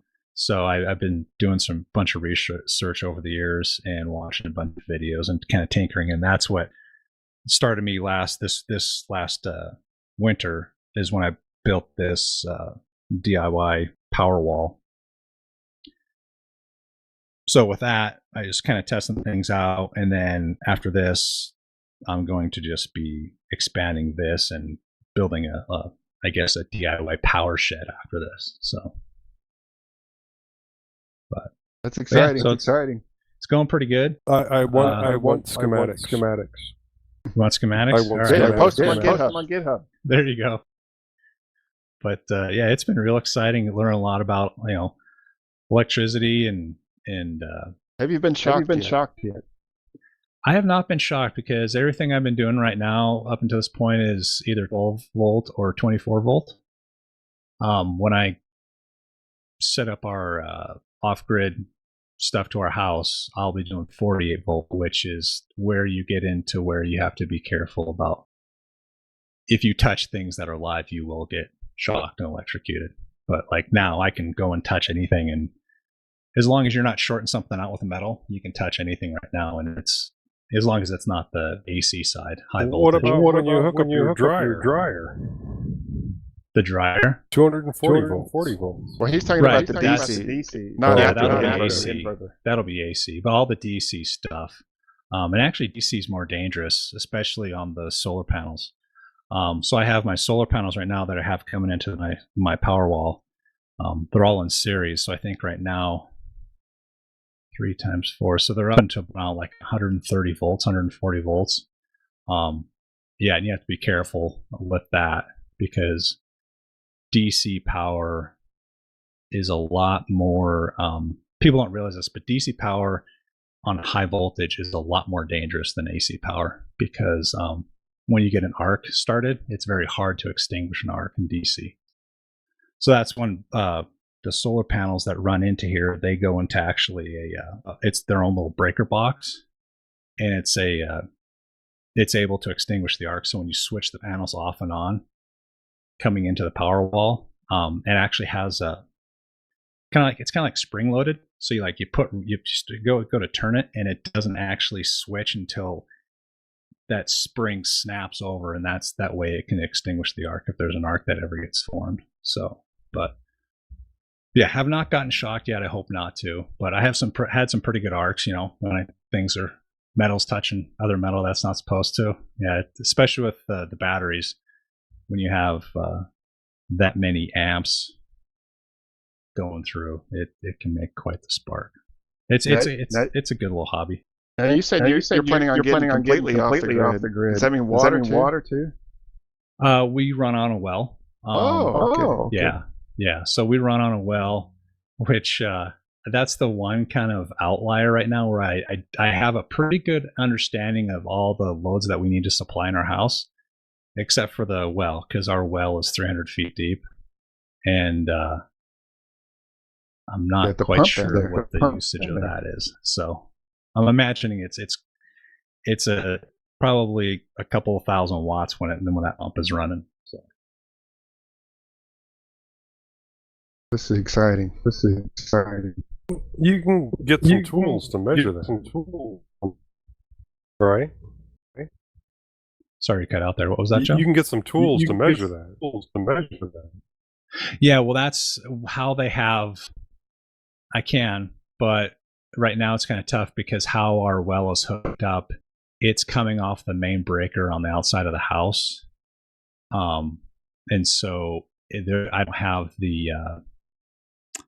don't have one of the hot wires exposed to where I can put like an amp clamp on it to measure the amps on it. So, because if I put the amp clamp on just the wire itself, where it has the positive and negative on it, or hot neutral.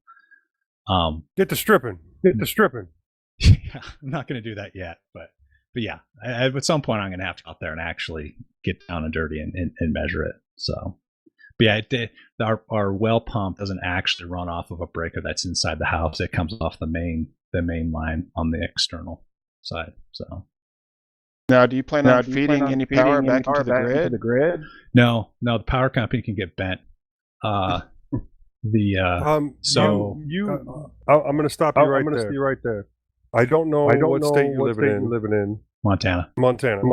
So I think their laws are a little bit looser. But I know in some states, like Florida, if you completely disconnect from the electric company, they will come in and condemn your house, and they will take it from you. Yeah, they can't do that in Montana, not yet.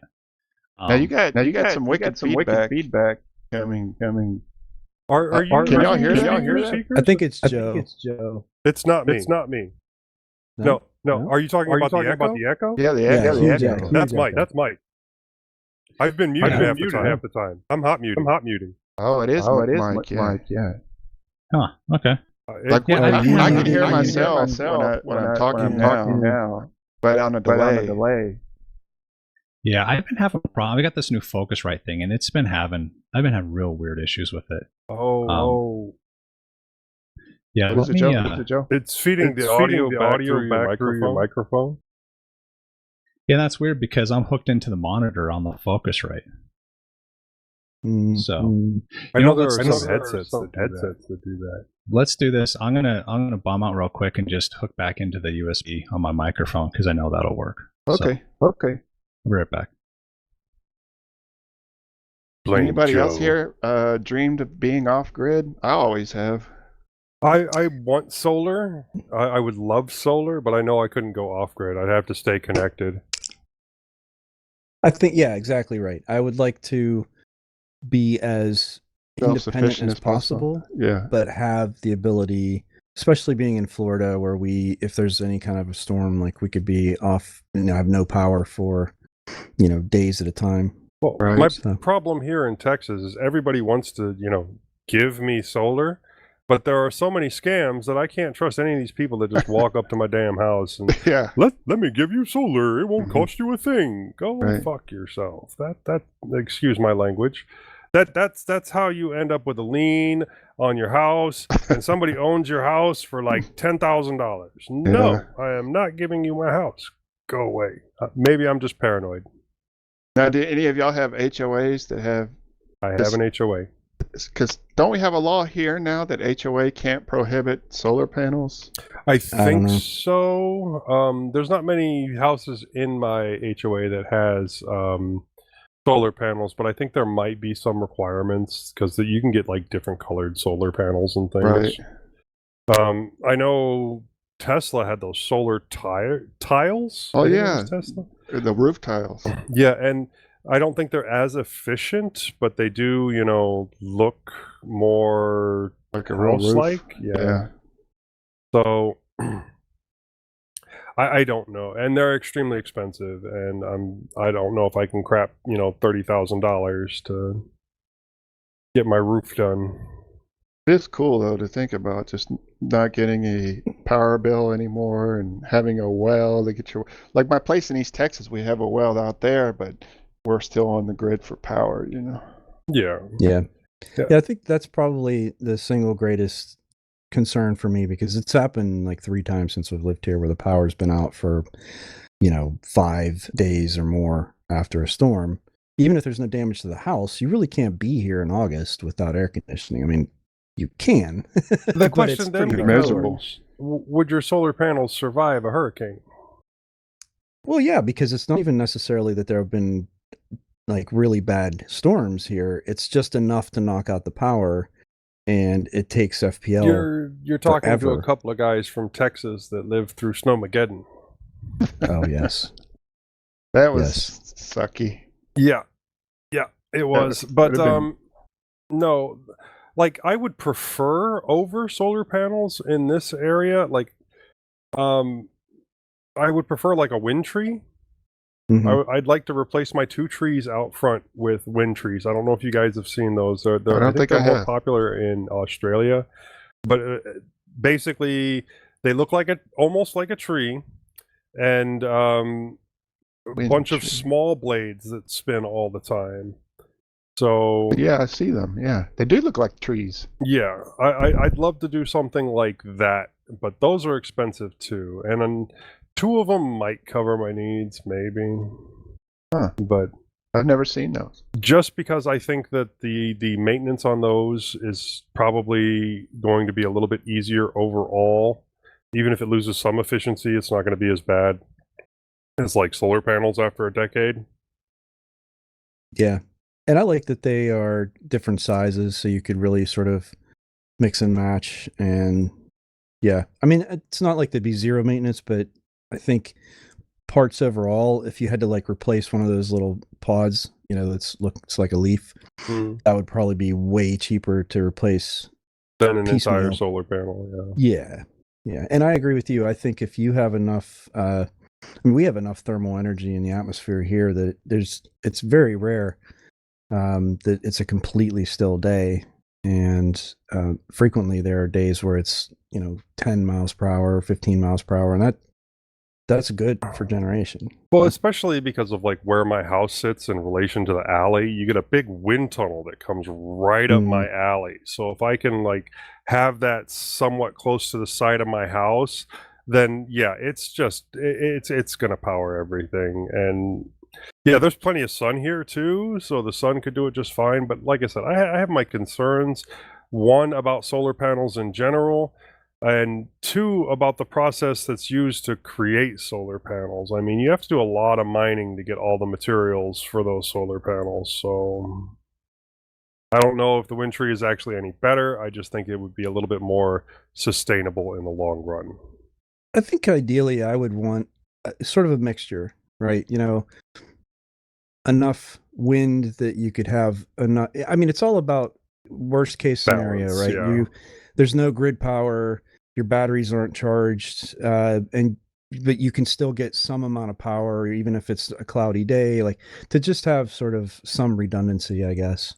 Yeah, both would be better. I agree. But, until I'm made out of gold bricks or, I start shitting gold again, it seems unlikely. Yeah. I don't know if you heard, Mike, we were talking about the wind tree versus the solar panels. Because I'm not going to put a windmill up in my front yard. I'm not that hippie. I'll help you. Just my to see HOA it. would complain about that. A giant windmill. What about one of those big wind farm turbines that go like 600 feet tall? Yeah. But no, the there's too many small planes around here for that shit. I mean, it really does come down to what you expect out of it. I mean, even a modest vertical turbine, in the right spot, they're pretty quiet. They're pretty self-contained and self-sufficient. And I mean, you're not going to power, a whole house with it. But again, it's something, It's especially if you had helping. an outbuilding, if you had a shed or garage where you had projects and stuff. And it would just be another little trickle of energy coming in. So I don't know. I don't think it makes sense to have a huge investment in, giant arrays of solar panels or because it takes so long to pay them off that at the end of the day, I mean, yes, it's nice to have the self-reliance and not have to pay for electricity, but you got to be pragmatic about this kind of stuff. So Okay, yeah, I just read a little bit of an article about the wind tree. How much does a wind tree cost? The installed cost for a wind tree is $56,000, or roughly $10,370 per kilowatt of capacity.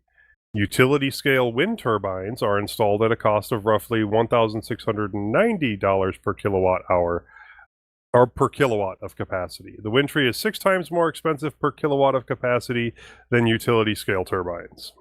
That's pocket change for you. Oh yeah, because I'm shitting money over here.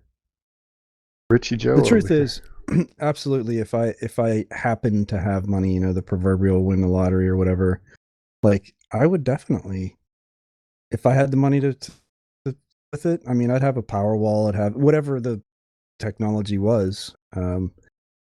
But not, not to make like a pun, but I hope it does trickle down eventually. That things get less expensive. And I don't know. What are the incentives for you? You're saying that people want to give you solar in Texas. Does that mean there's a lot of strong incentives, financial incentives? There are some state reimbursements. I mean, they're not actually wanting to give. That's why I put that in quotes.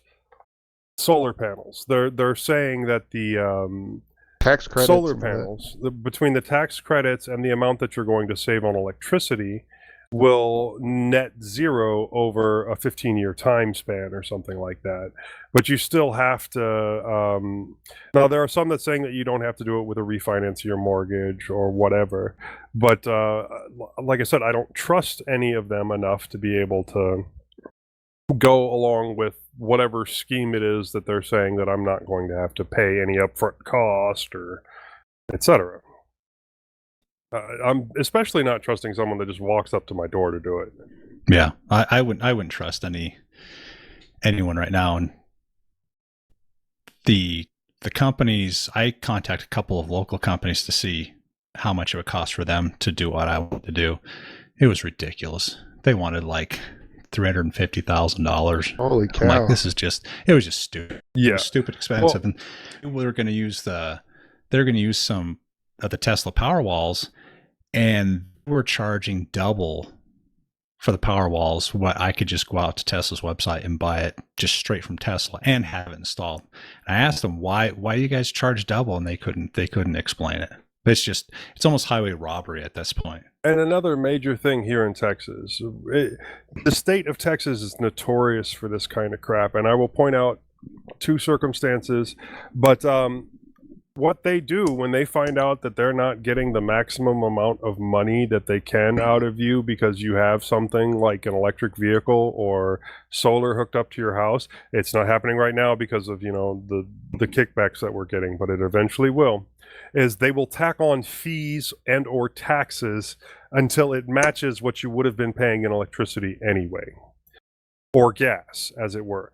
So first example, the more recent one, electric cars. I believe it was it Abbott? No, I don't remember who it was. But anyways, a bill got put forward. Paxton, thank you. Put forward and passed where if you have an electric vehicle, you now have to pay taxes equivalent to what you would have spent in the taxes on gas for your registration. Yes, exactly, Mordency, exactly.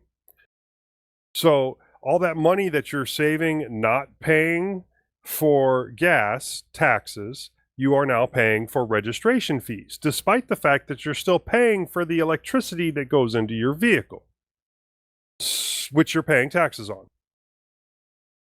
Now, second example, this was maybe almost 20 years ago. I was living in El Paso, and El Paso is an extremely sunny place. It's the desert. It's sunny. Granted, there's a lot of sand there, but a lot of people were switching towards solar at the time. What happened is the city required you to still be hooked up to the electric grid and pass electricity back. The first thing they did was instead of paying the exact same price that you would pay to get electricity from them, they made it so that if you were sending electricity back to them, they were paying wholesale price. That seems like an okay thing there. That makes sense to me.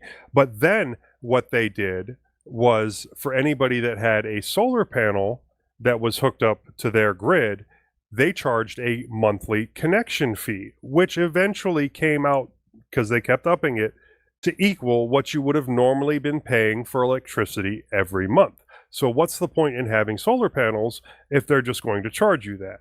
And this is the state of Texas. They will do that shit again. Well, that just goes to show you the power of the utilities, the idea that it's a complete monopoly, the fact that they have a tremendous amount of political power that the other industries don't want to change either. Everybody from coal to...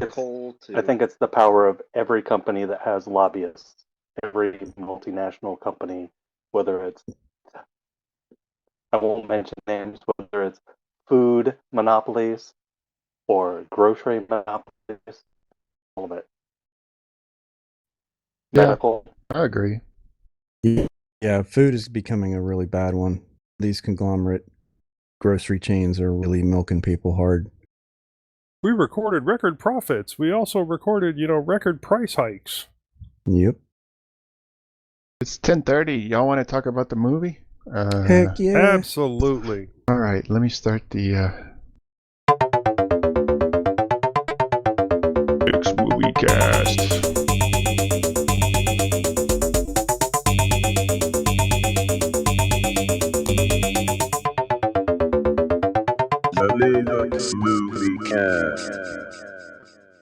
The movie was Weird Science from 1985. Did everybody see it, or have you seen it before? If you didn't see it this time, probably hundreds of times. I watched half of it yesterday and half of it today. I watched it maybe a day or two after the last show, just because I was kind of excited about this when I was a kid. This was like Yeah, this and Real Genius, I think, was the other one at the time. yeah. I did put this on the list, even though I did see it in the '80s. But it's literally been since the '80s since I've seen it. So It's got Anthony and Michael Hall. I forgot Bill Paxton was in Bill this too. Paxton, He plays the crummy Robert older Downey brother. Jr. Robert Downey Jr. was very surprising to me, seeing him as one of the jerk jocks. And then, of course, Kelly LeBrock plays their titular poster character. Yeah, the weird science creation. She's featured prominently on the poster art, but she's hot. Now, I do have to apologize. I did put this on the list. It is definitely not a science-based movie at all. Yeah, there's some technology in it. Did you notice what they were using to create her? Like what kind of hardware they were running at the time? I They couldn't really connected tell. to the exact same, well, it looked like the same center that they used in War Games. So, just a real quick rundown outline of it. These two kids in high school, they're basically big time nerds, and they get rejected by all their crushes and made fun of at school and stuff. And aren't they watching? Is it Frankenstein? Yes. Yeah, when they come up with the idea, say, "Hey, we could do this. We could make our own." Well, I think it's Anthony Michael Hall that talks Ian Michael Smith into using his computer to make their own quote unquote Frankenstein, but she's more like a supermodel Barbie doll. And so they get a literal Barbie doll and hook up electrodes to it, and then they run this program on their computer. There's a funny scene where they're trying to work out what boob size they want her to have and her dimensions and all this stuff. And is it lightning or a thunderstorm or something that injects lightning? The into thunderstorm is generated. Is it generated by their magic hoodoo that they do? Okay. And so what comes out of this science experiment is Kelly LeBrock. Well, you have to remember to add that they had to hack a government facility to get the computing power to pour all this knowledge into this one being, and they made her like super smart and gave her all this cultural knowledge of like forgot about that heavy metal and everything that they could think of, and smarter than Einstein and superpowers. You need to wear a bra on your head too. It's where the ritual aspect of it. Yeah, they both had bras. Why did they have bras on their head? Was that just for the comedic effect? For the ritual aspect. That's specifically what they said. Oh, okay. Yeah. And so anyway, they thought they can make this girl, not only would she be their, I guess, quote unquote girlfriend kind of, but she would give them the clout that they needed to be big men on campus and attract attention from the ladies and all that stuff, because she was like super beautiful and very fashionable and all that. So that's what they end up doing, and she kind of makes them, what'd you say, increases their confidence and their self-esteem throughout the movie, and they can face their bullies as magic and all that powers. stuff. And where does that come from? There is a very light grasp on any kind of like ability. I mean, from the whole premise where, they show them being sort of jocks and getting picked on in school and bullied. And then all of a sudden, they're watching a movie and he just comes up with the idea, we should build a girl like out of literally nowhere. I mean, yes, I know they're watching Frankenstein, but like it was just such a bizarre... They're not drunk or anything at this point. They're contrived. Just like, let's do it. Let's hook these electrodes up to this Barbie doll and see what happens. And not only does it work, but all of a sudden, like you said, the skies are boiling and like all of these crazy things happen and then she's like this magic genie basically. She makes cars appear out of nowhere, makes fake IDs. And that was one thing that I didn't remember all that well, was how chintzy the IDs were back in that day. That's how they were, though. That is literally how they were. Mine looked. My fake ID. I could buy beer with it. Basically, a laminated piece of paper with your picture on it. If they even had a picture. A lot of them didn't even have pictures at that point.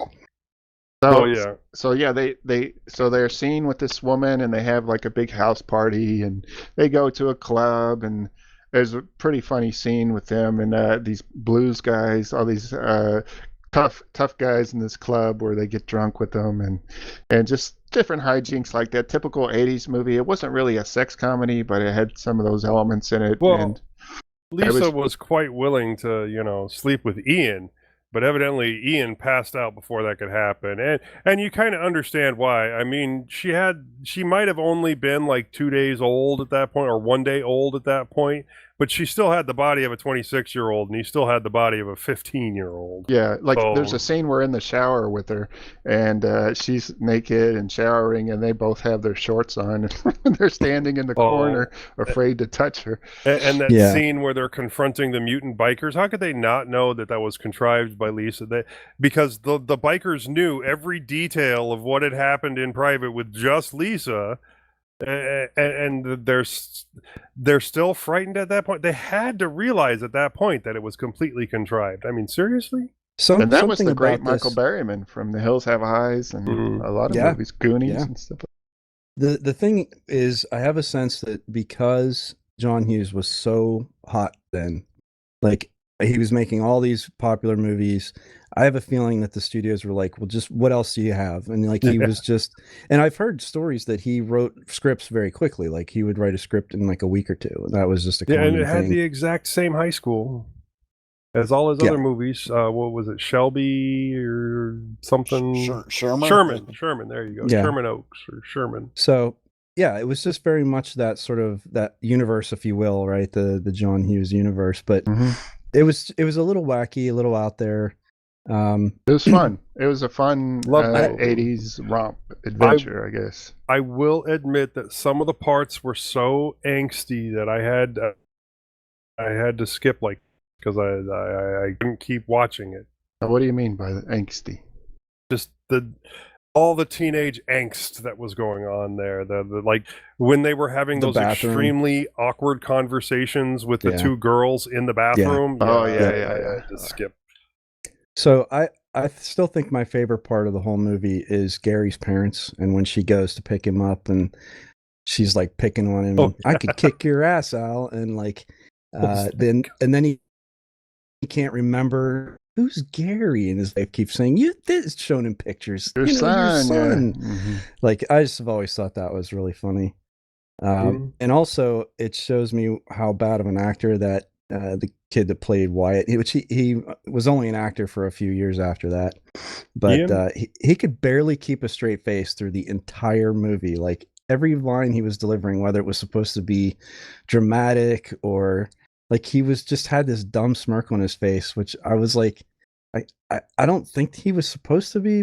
I don't know, because John Hughes would find like pretty amateur actors just because they were young and good looking and that kind of thing. But And Anthony Michael Hall was just extremely over the top at that age. And, well, keep in mind that this was after the success of Breakfast Club, right. and I think all of that had gone to his head, where he Maybe. was just, This was And then- before Can't Buy Me Love, too, I think.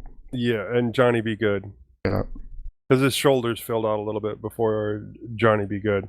But you could kind of tell looking at Robert Downey Jr. that he was, into that heavy drug use phase. oh, he looked terrible, didn't he?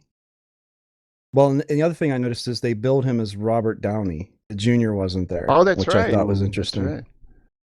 I forgot. I did see that in the credits.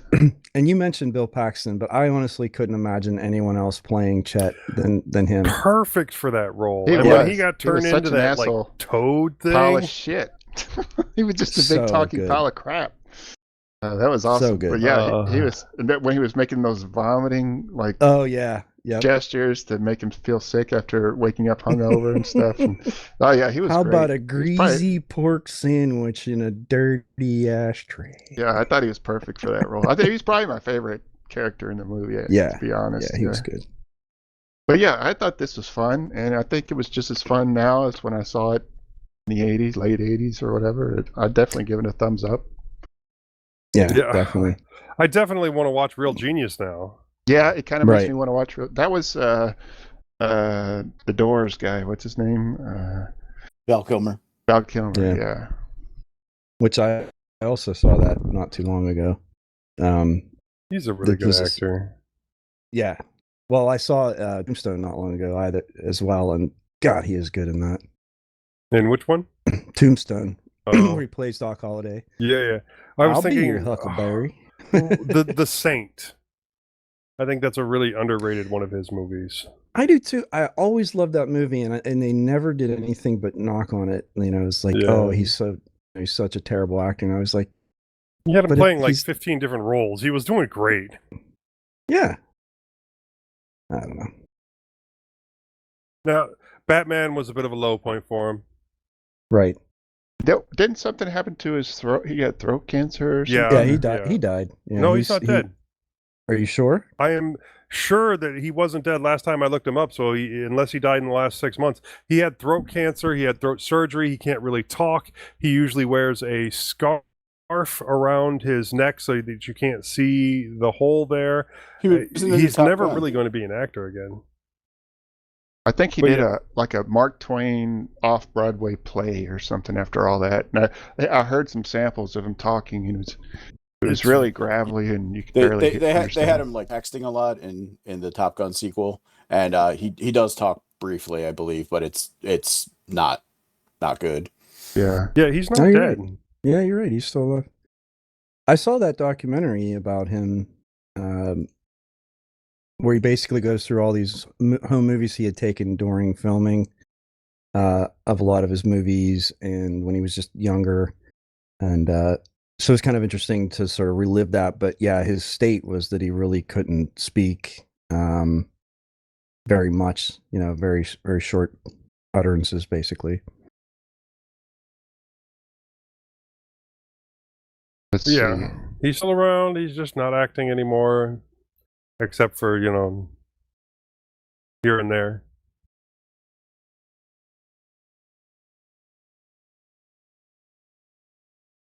I give it a thumbs up. I About you think guys? everybody's going to give it a thumbs up. Definitely thumbs up. Yep. Yep. I didn't even see it, and I'll give it a thumbs up. Oh, wow.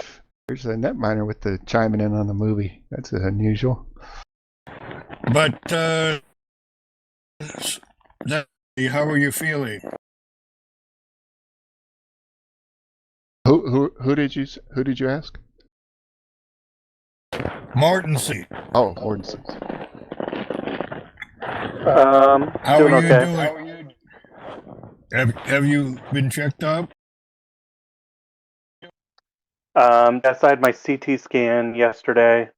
My blood pool showed my cancer levels are up, higher than they were this time. They're still in an okay range, but I'll find out more with my doctors on it, following up from the CT scan. Yeah, I'm sorry to hear that. I'm still of the opinion this isn't what's going to kill me. So, Okay. Good opinion to have. and I promised Dell 50 years. So we're only 3 or 4 years into it. You don't want to break your promise.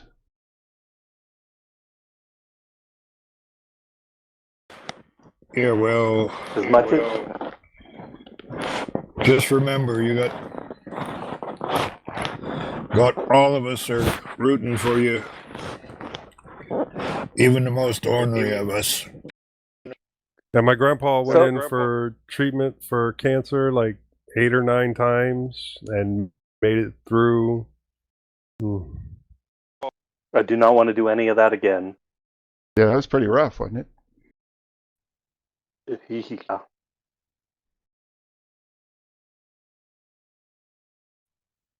They were surprised I handled it as well as I did, and that I didn't have as many problems as soon as they thought I'd have them.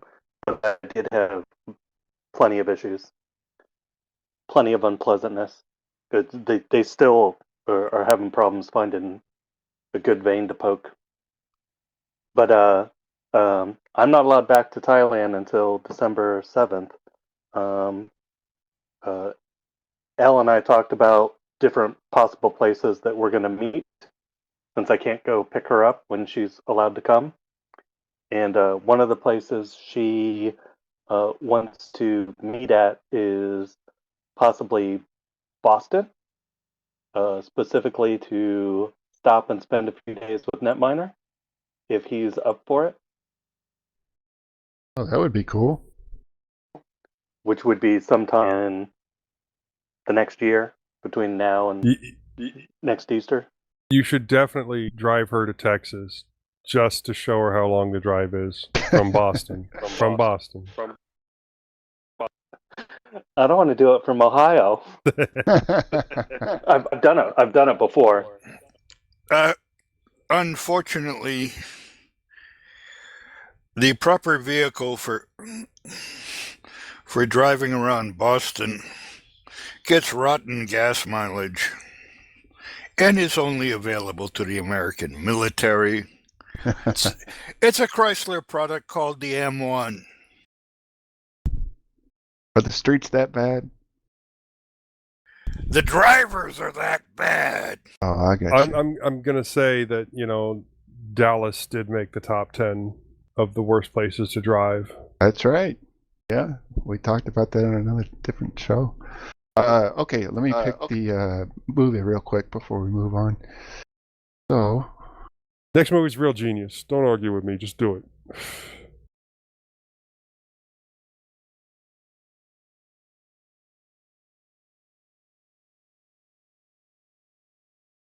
Does Real Genius have that same kid in it?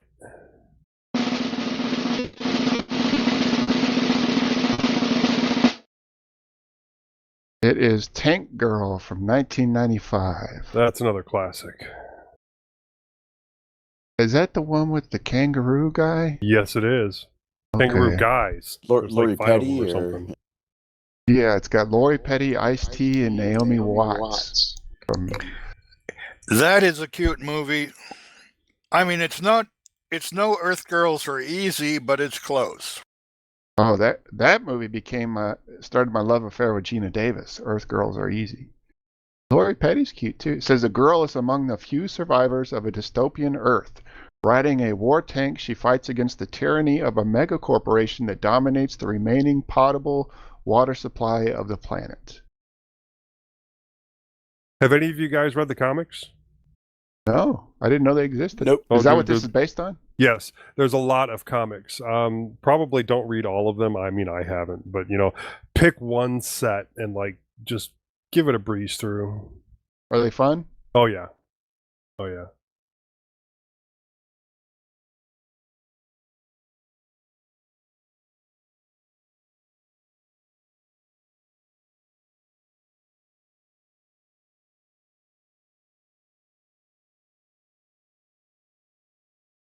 I want to touch on something before we head out, and that's this XZ exploit slash controversy. You don't know what XZ is? It's a compression tool. I believe it uses LZMA2. But what happened was the short story, and I'll go through the timeline because I think this was really interesting, because this could have been the biggest hack since like SolarWinds, or it probably could have dwarfed SolarWinds if this had been upstreamed. This was major, and I don't think it. I mean, I've seen some coverage of it, but I don't think people realize how bad this could have been. It could have been really bad. And it was XC Utilities is just it's a compression utilities. It's not really used so much in, well, the way it was set up was it was linked with SSHD, but the only reason it's linked with SSHD is because OpenSSH itself doesn't link the LBL as LZMA library or whatever. But some distributions like Debian and others, they add a patch to link SSHD to systemd. And systemd is linked to LBLZMA, which allows the XZ utilities access to an SSH connection. So this was a pretty crazy way to get a backdoor through an SSH connection. So that I got the timeline up here real quick, and it's crazy. It starts out. What's so weird about this and scary is how early it started and how early it was planned, according to the timeline. So the way it starts out is this: from 2005 to 2008.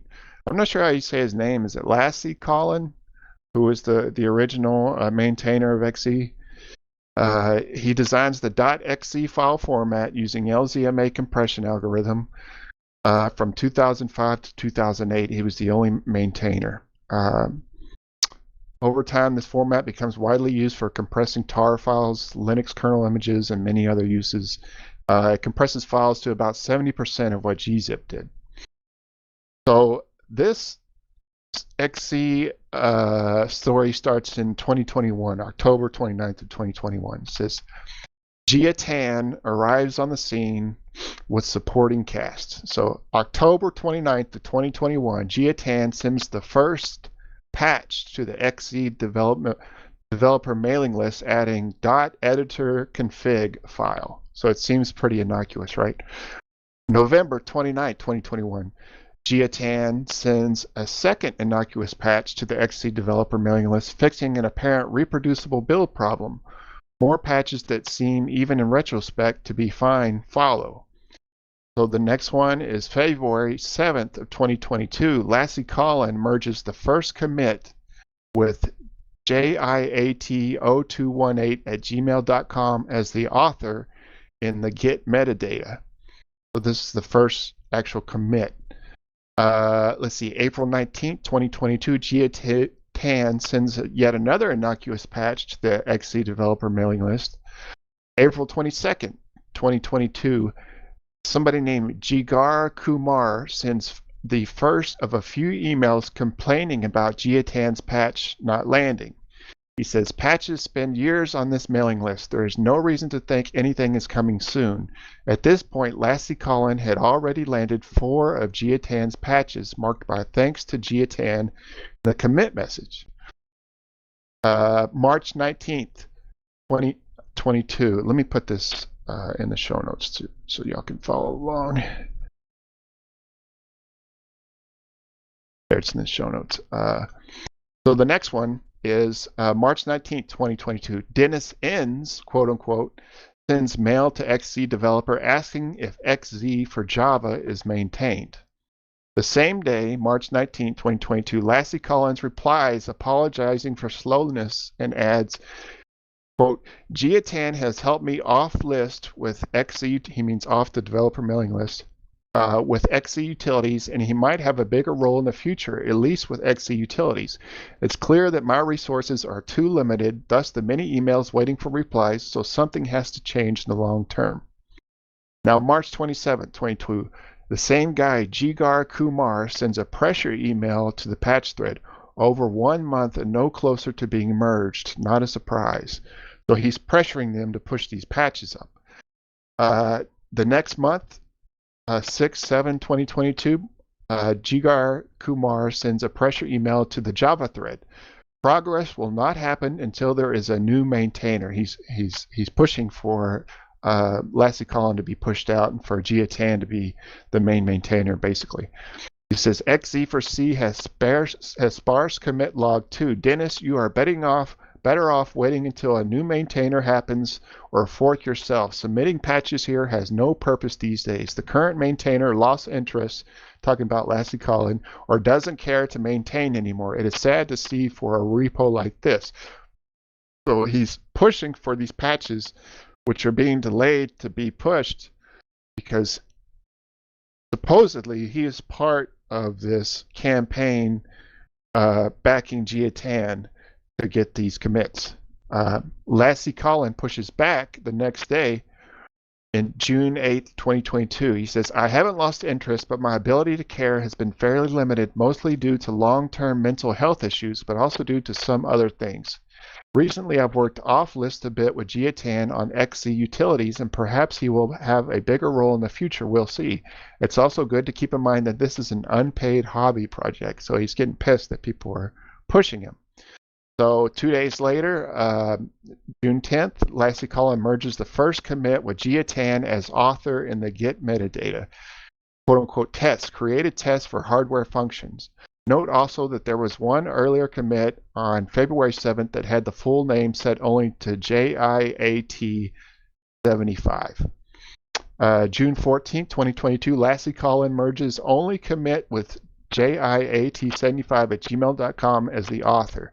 This could have been a temporary Git misconfiguration on Jiatan's side for getting their fake email address. The same day, Jugar Kumar, the same dude, sends another pressure email. With your current rate, I very doubt to see 5.4.0 released this year. The only progress since April has been small changes to test code. You ignore the mini patches bit rotting away on this mailing list, which are Jiatan's patches. Right now, you choke your own repo. Why wait until 5.4.0 to change maintainer? Why delay what your repo needs? They're really pushing for this Jiatan to be the main maintainer. June 21st, about a week later, Dennis N. sends a pressure email as well. I am sorry about your mental health issue, but it's important to be aware of your own limits. I get that this is a hobby project for all contributors, but the community desires more. Why not pass on maintainership for XZ for C so you can give XZ for Java more attention?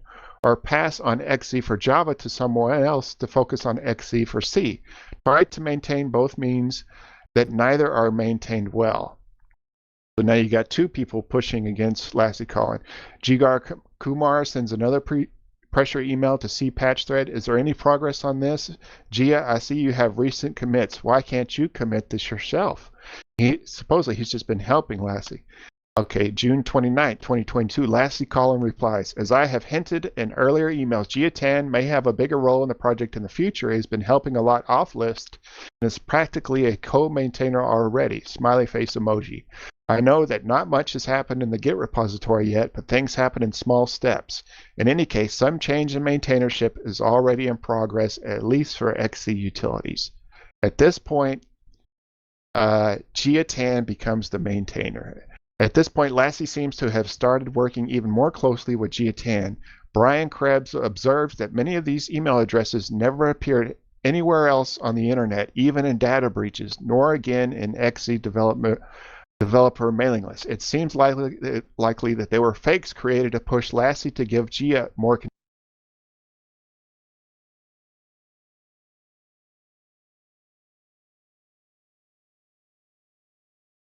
Did he cut out? Or am I just not hearing it anymore? I don't hear him either. Yeah. We can't hear you, Danny.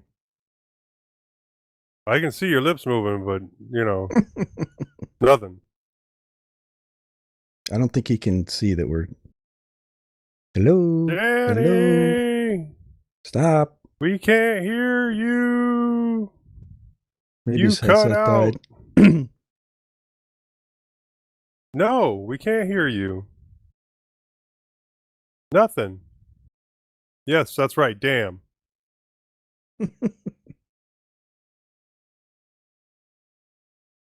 I was following it, but so that whole thing sounded like there were multiple people pressuring to get control of the repository so that they could then Pull this crap. inject their Nothing. yeah, okay. Test. Now we can hear you.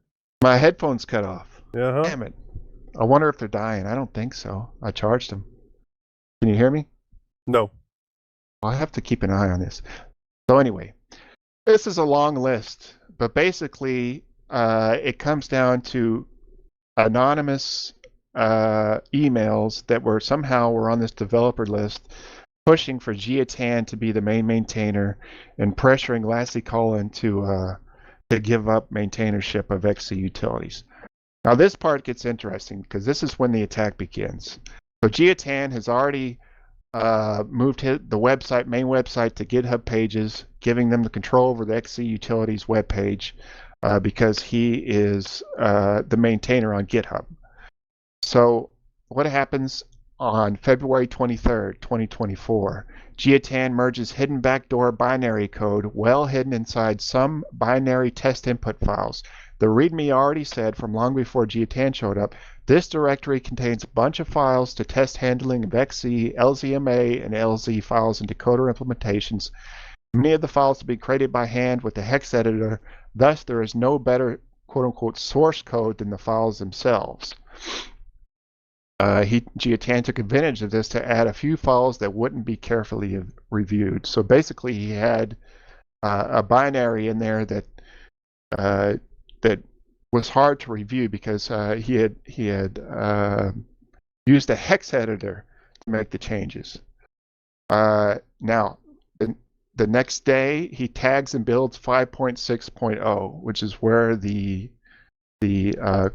payload was hidden, and publishes xc-5.6.0 tar.gdz distribution with an extra malicious build to hosts.m4 that adds the backdoor when building a deb rpm package.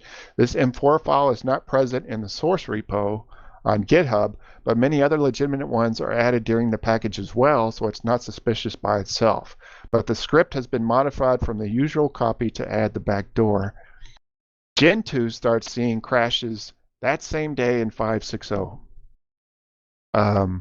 This seems to be an actual functional bug rather than a bug in the hidden backdoor, since it's the first XE with the changes. So Gentoo does not patch SSHD to use libsystemd, so it doesn't have a backdoor. Debian adds 5.6.0.1 to unstable. Was that SID? Isn't SID unstable, I think? Or is that testing? I can't remember. Anyway, let's see. On the 28th, Geotan breaks landlock detection and configure script by adding a subtle typo in the C program. Now this is the interesting part. So Geotan breaks landlock detection in the configure script by adding a subtle typo in the C program used to check for landlock support. The configure script tries to build and run the C program to check for landlock support, but since the C program has a syntax error, which was one period, it will never build and run, and the script will always decide there is no landlock support. Lassie Collin is listed as the committer. He may have missed a subtle typo, or their author may be forged. Probably the former, since Geotan did not bother to forge committer on his many other changes. This patch seems to be setting up for something besides the SSHD change, since landlock support is part of the XC command and not libLZMA. Exactly what is unclear. So it kind of goes down the line where other distros start seeing errors in libLZMA's log. Red Hat on March the 4th sees Valgrind errors. The 5th, the PR is merged to remove libLZMA because of the errors. Another race is on to get libLZMA backdoored before the distros break the approach entirely.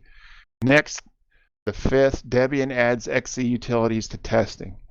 That same day, he commits 2 more iFunctional bugs fixes. Let's see. There's several bug reports get filed to the Debian mailing list and to the LKML. Then on March 28th, there's a guy named Andre Freund, who is a Microsoft engineer. He is developing a Microsoft implementation of PostgreSQL, and he notices that it's taking longer than usual to make an SSH connection. It's also using more CPU cycles, and he notices there's a problem. So he finds, he's the one that finds this bug in the code, and he posts to the XE utilities mailing list and says, look, you have this bug, but it's not just the bug, it's a backdoor, and even though it's an exe utility, since it's linked via systemd to SSHD, it can compromise your SSH connection and upload a payload anytime an SSH connection is made. Now, luckily, this is all in testing builds or unstable builds and was never pushed to stable on any distro, I don't think, before it was caught. But if it hadn't been caught, it may have been pushed to stable. It may have been pushed to just rail enterprise and stuff like that. And that would have been a really bad outcome. If it hadn't been for this engineer, it may have never been caught. Now, people are calling this guy like an autist and stuff for finding this because he was so careful with looking at metrics. But when you're a Microsoft engineer, that's basically your job, So as far as what it does, or as far as like the motivation behind it, I posted a link to a Wired story. I'll put that in the show notes too, from different Kaspersky researchers and stuff like that. That basically, I mean, they're kind of guessing here, but I think they're hitting close to the mark. Is this kind of exploit, in the way this was executed, starting in 2021, was so well orchestrated and so patient, and the backdoor itself was so hard to detect that they say it has to be more than likely some nation-state backed group. They also have evidence that Jiatan was using a VPN to appear to be coding from Singapore. That's where his emails were coming from. But they traced it to the VPN, so they found out that he wasn't in the location that he said he was. They said, as for which nations it may be, it said the usual suspects: China, Russia, North Korea, something like that. But I think that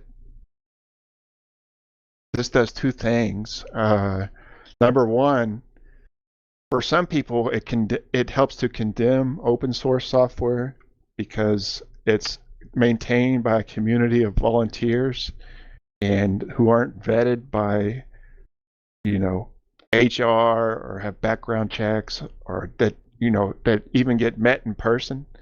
Some people are saying this is a weak point in open source software, but then there's the other side that says, no, this is why open source software is good, because it's transparent and you've got thousands of eyes on this code, and if that Microsoft engineer hadn't had access to the code, he would have never seen what was causing the extra CPU cycles and things like that within his SSH site connection, and this exploit would have never been found if it was proprietary and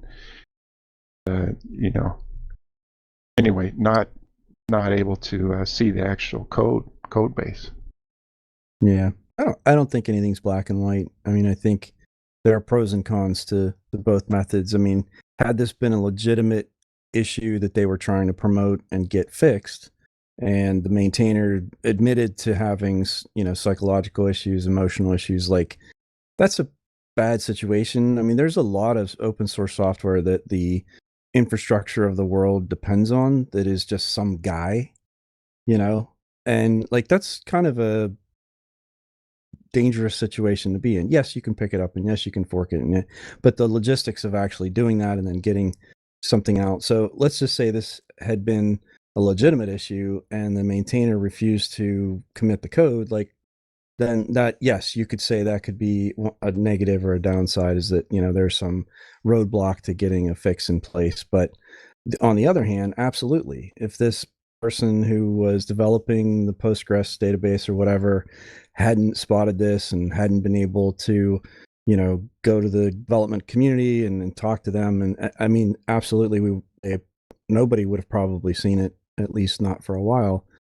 So to say one is definitively better than the other, I mean, I would lean towards open source, obviously, because it's, I believe that it's the best way. But Well, let's look I'm at. also not going to say that there aren't. Well, if you look at some of the stuff, yeah, this stuff had to go through semi-public Mailing lists. mailing lists and whatnot. But what I'm saying is,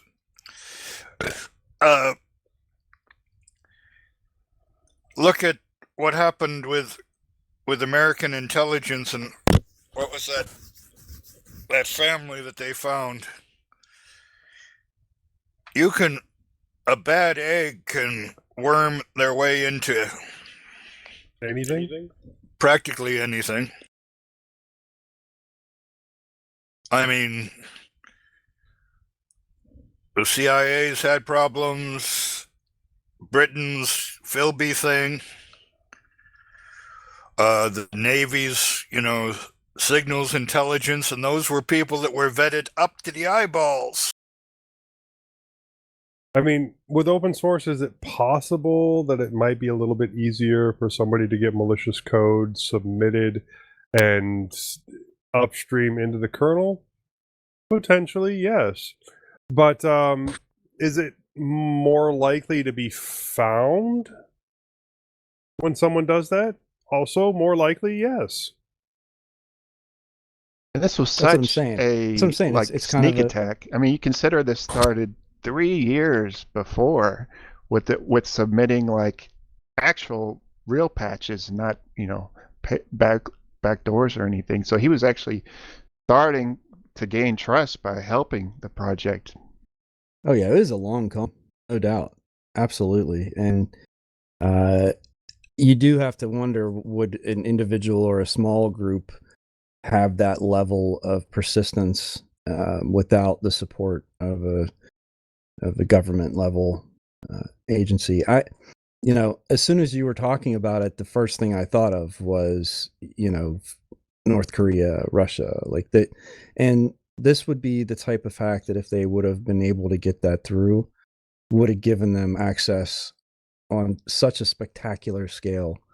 So it was worth that effort.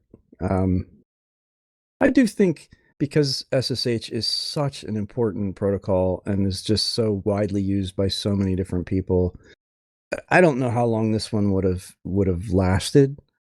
It didn't have to last long, though, is the scary thing. Right.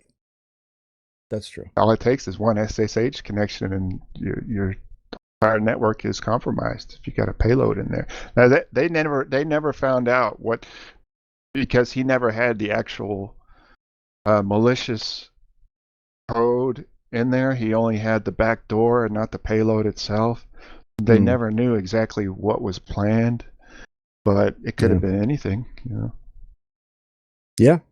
It's interesting. This guy, all his commits were made from UTC-8 time zone, which is China, but they said that a couple of times commits were made from the Middle East and Eastern Europe time zones. And also, they said he probably just changed, the time zone on his computer. And it said another thing that kind of tipped him off that he wasn't from China is that a lot of the commits were made during notable Chinese holidays, as well as he didn't submit new code on holidays like Christmas or New Year's, like Western New Year's, which aren't really celebrated in China, Yeah. Yeah, that could have been a smokescreen, right? Oh, well, I'll make them think I'm in China. Yeah. Yeah. You know what? The truth is that there are so many black hat hackers now because it's so profitable, from, ransomware to, just data harvesting. I mean, there's so many different ways to make not just like modest returns, like lots of money doing things that, if, that's your skill set. And the truth is that there are so many businesses out there that really don't have the expertise on staff, that rely on maybe not the best contractors. And, you have to hope that the more important companies are taking the right steps. But I mean, I feel like anymore, it's not even about me protecting my privacy. Like, I have already been doing that, but there are still countless breaches all the time where my data is leaked from some company that I'm doing business with. And I mean, what am I supposed to do? Like, never never buy anything, never use a service, never, you know what I mean? Like, and a lot of it I don't even have control over. Like, my health insurance shares with God knows who. And, you know, it's becoming more and more difficult and more likely that eventually, you know, everybody's data just exists on some level, for some price. Look at any. You said you were going to the doctor's office. All of those machines, because they're running Microsoft operating systems, are scanned by Microsoft servers for whatever Microsoft is looking for. And that would seem, on the basis, that violates all kinds of federal regulations up front. Because Microsoft scanning doesn't have a do not track for HIPAA flagged files. Here's another thing, at least with open source versus proprietary. The SolarWinds hack from 2020, that was proprietary software, which was called Orion, which was basically like a network tool from the company SolarWinds, and the malicious actors there had gained access to the SolarWinds servers, the actual on-premises servers, before the code was pushed out to customers. And so there was, there was no way for anybody in the software community outside of SolarWinds to see what was going on with the code before it was actually pushed to customers. Unlike an open source project like XZ Utilities, where there's lots of eyes on it that aren't part of a corporation and things like that. And I think that's another point for open source software. And what's crazy is a Microsoft engineer discovered this XZ Utilities backdoor. Microsoft also discovered the SolarWinds hack. So should we be praising Microsoft? Would that ever happen on this show? Mornsey says yes. No.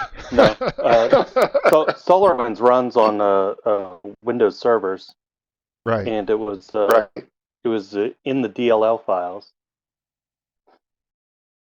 And so is that why Microsoft detected that one? Is because it was built for Microsoft servers? Well, I think so. I don't know where we use my job. We use SolarWinds.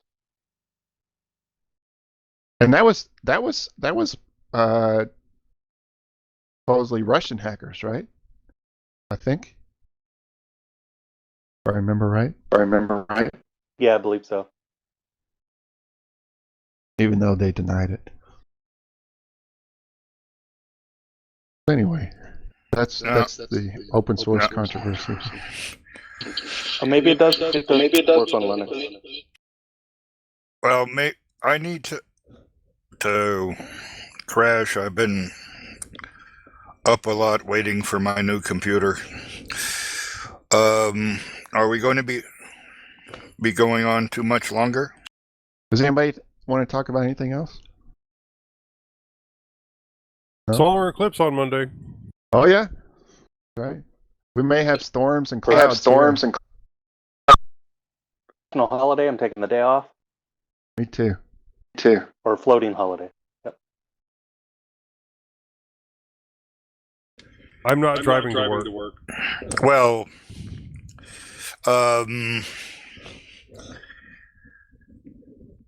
yep. Well, I'm not going to be able to see the eclipse, but then again, If I had my druthers, I'd be seeing AEW. I'm sure Morton has the same. Hell, he may be able to arrange it. Arrange what? CL? Yeah, CL video calls are a thing, aren't they? Yes, they are. I'll call her right after the podcast. She says hi and happy birthday. And Hello. Well, I've been thinking. I always keep her in my heart. You know, they did find a cluster of neurons attached to the heart, so your heart does have a memory.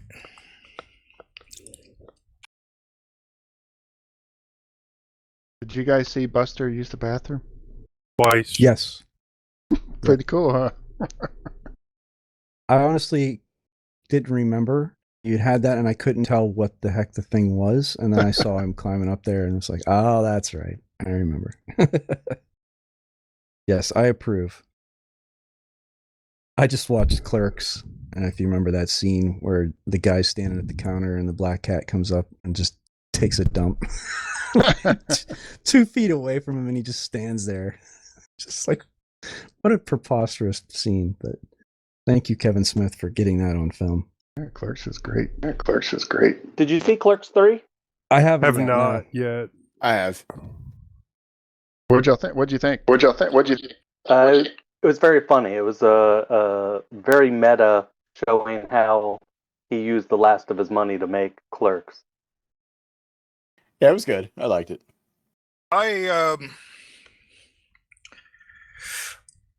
There's a movie that I need to see as a former security guard. Does anyone know which one that is? Paul Blart, Mall Cop? All cop, yeah. Yep.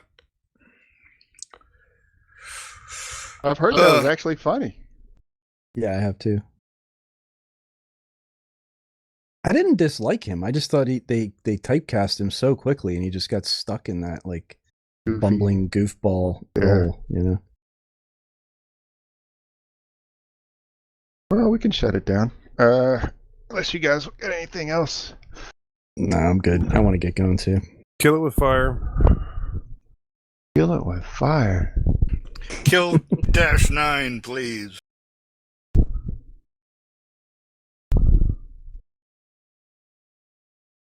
This is a Linux show after True. all. It looks like I will have twice, or maybe more, the Pi 4 and 5 goodness for the next show. Fantastic. Joe, what was the beard? Was it preposterous or I don't know. What did you say, Danny? Absurd, I think. Absurd. He Yes, said the it's absurd. I My- love it. Beard is absurd. I thought it was glorious. an absurd facial It's hair, absurdly sir? glorious. Gloriously absurd. You said you were going to cut it. You never did you? No, yet I haven't got any interviews yet. Well- Okay. Well, and Jackie likes it, which would give that a high software priority. Yeah, as long as Jackie likes it. That's what matters. I'll take it off when it's time to do, proper job interviews. Well, thank you everybody for joining us. Our next recording will be April 19th, 2024. Our music is Downright, provided by Klaatu and Broam. We would like to thank Minnix for the mumble server. I don't know who that is. So I think that's everything. Good night to you guys. Lovecraft, Good night. Joe, Good night. Wardsey, Good night, everyone. Eric, Have an excellent fortnight. and how can we forget Netminer? Yeah, pies all around. No, these will have to be strictly by your own. Be your own, BYO pie. BYOP. Go for it, guys. Good night. Good night.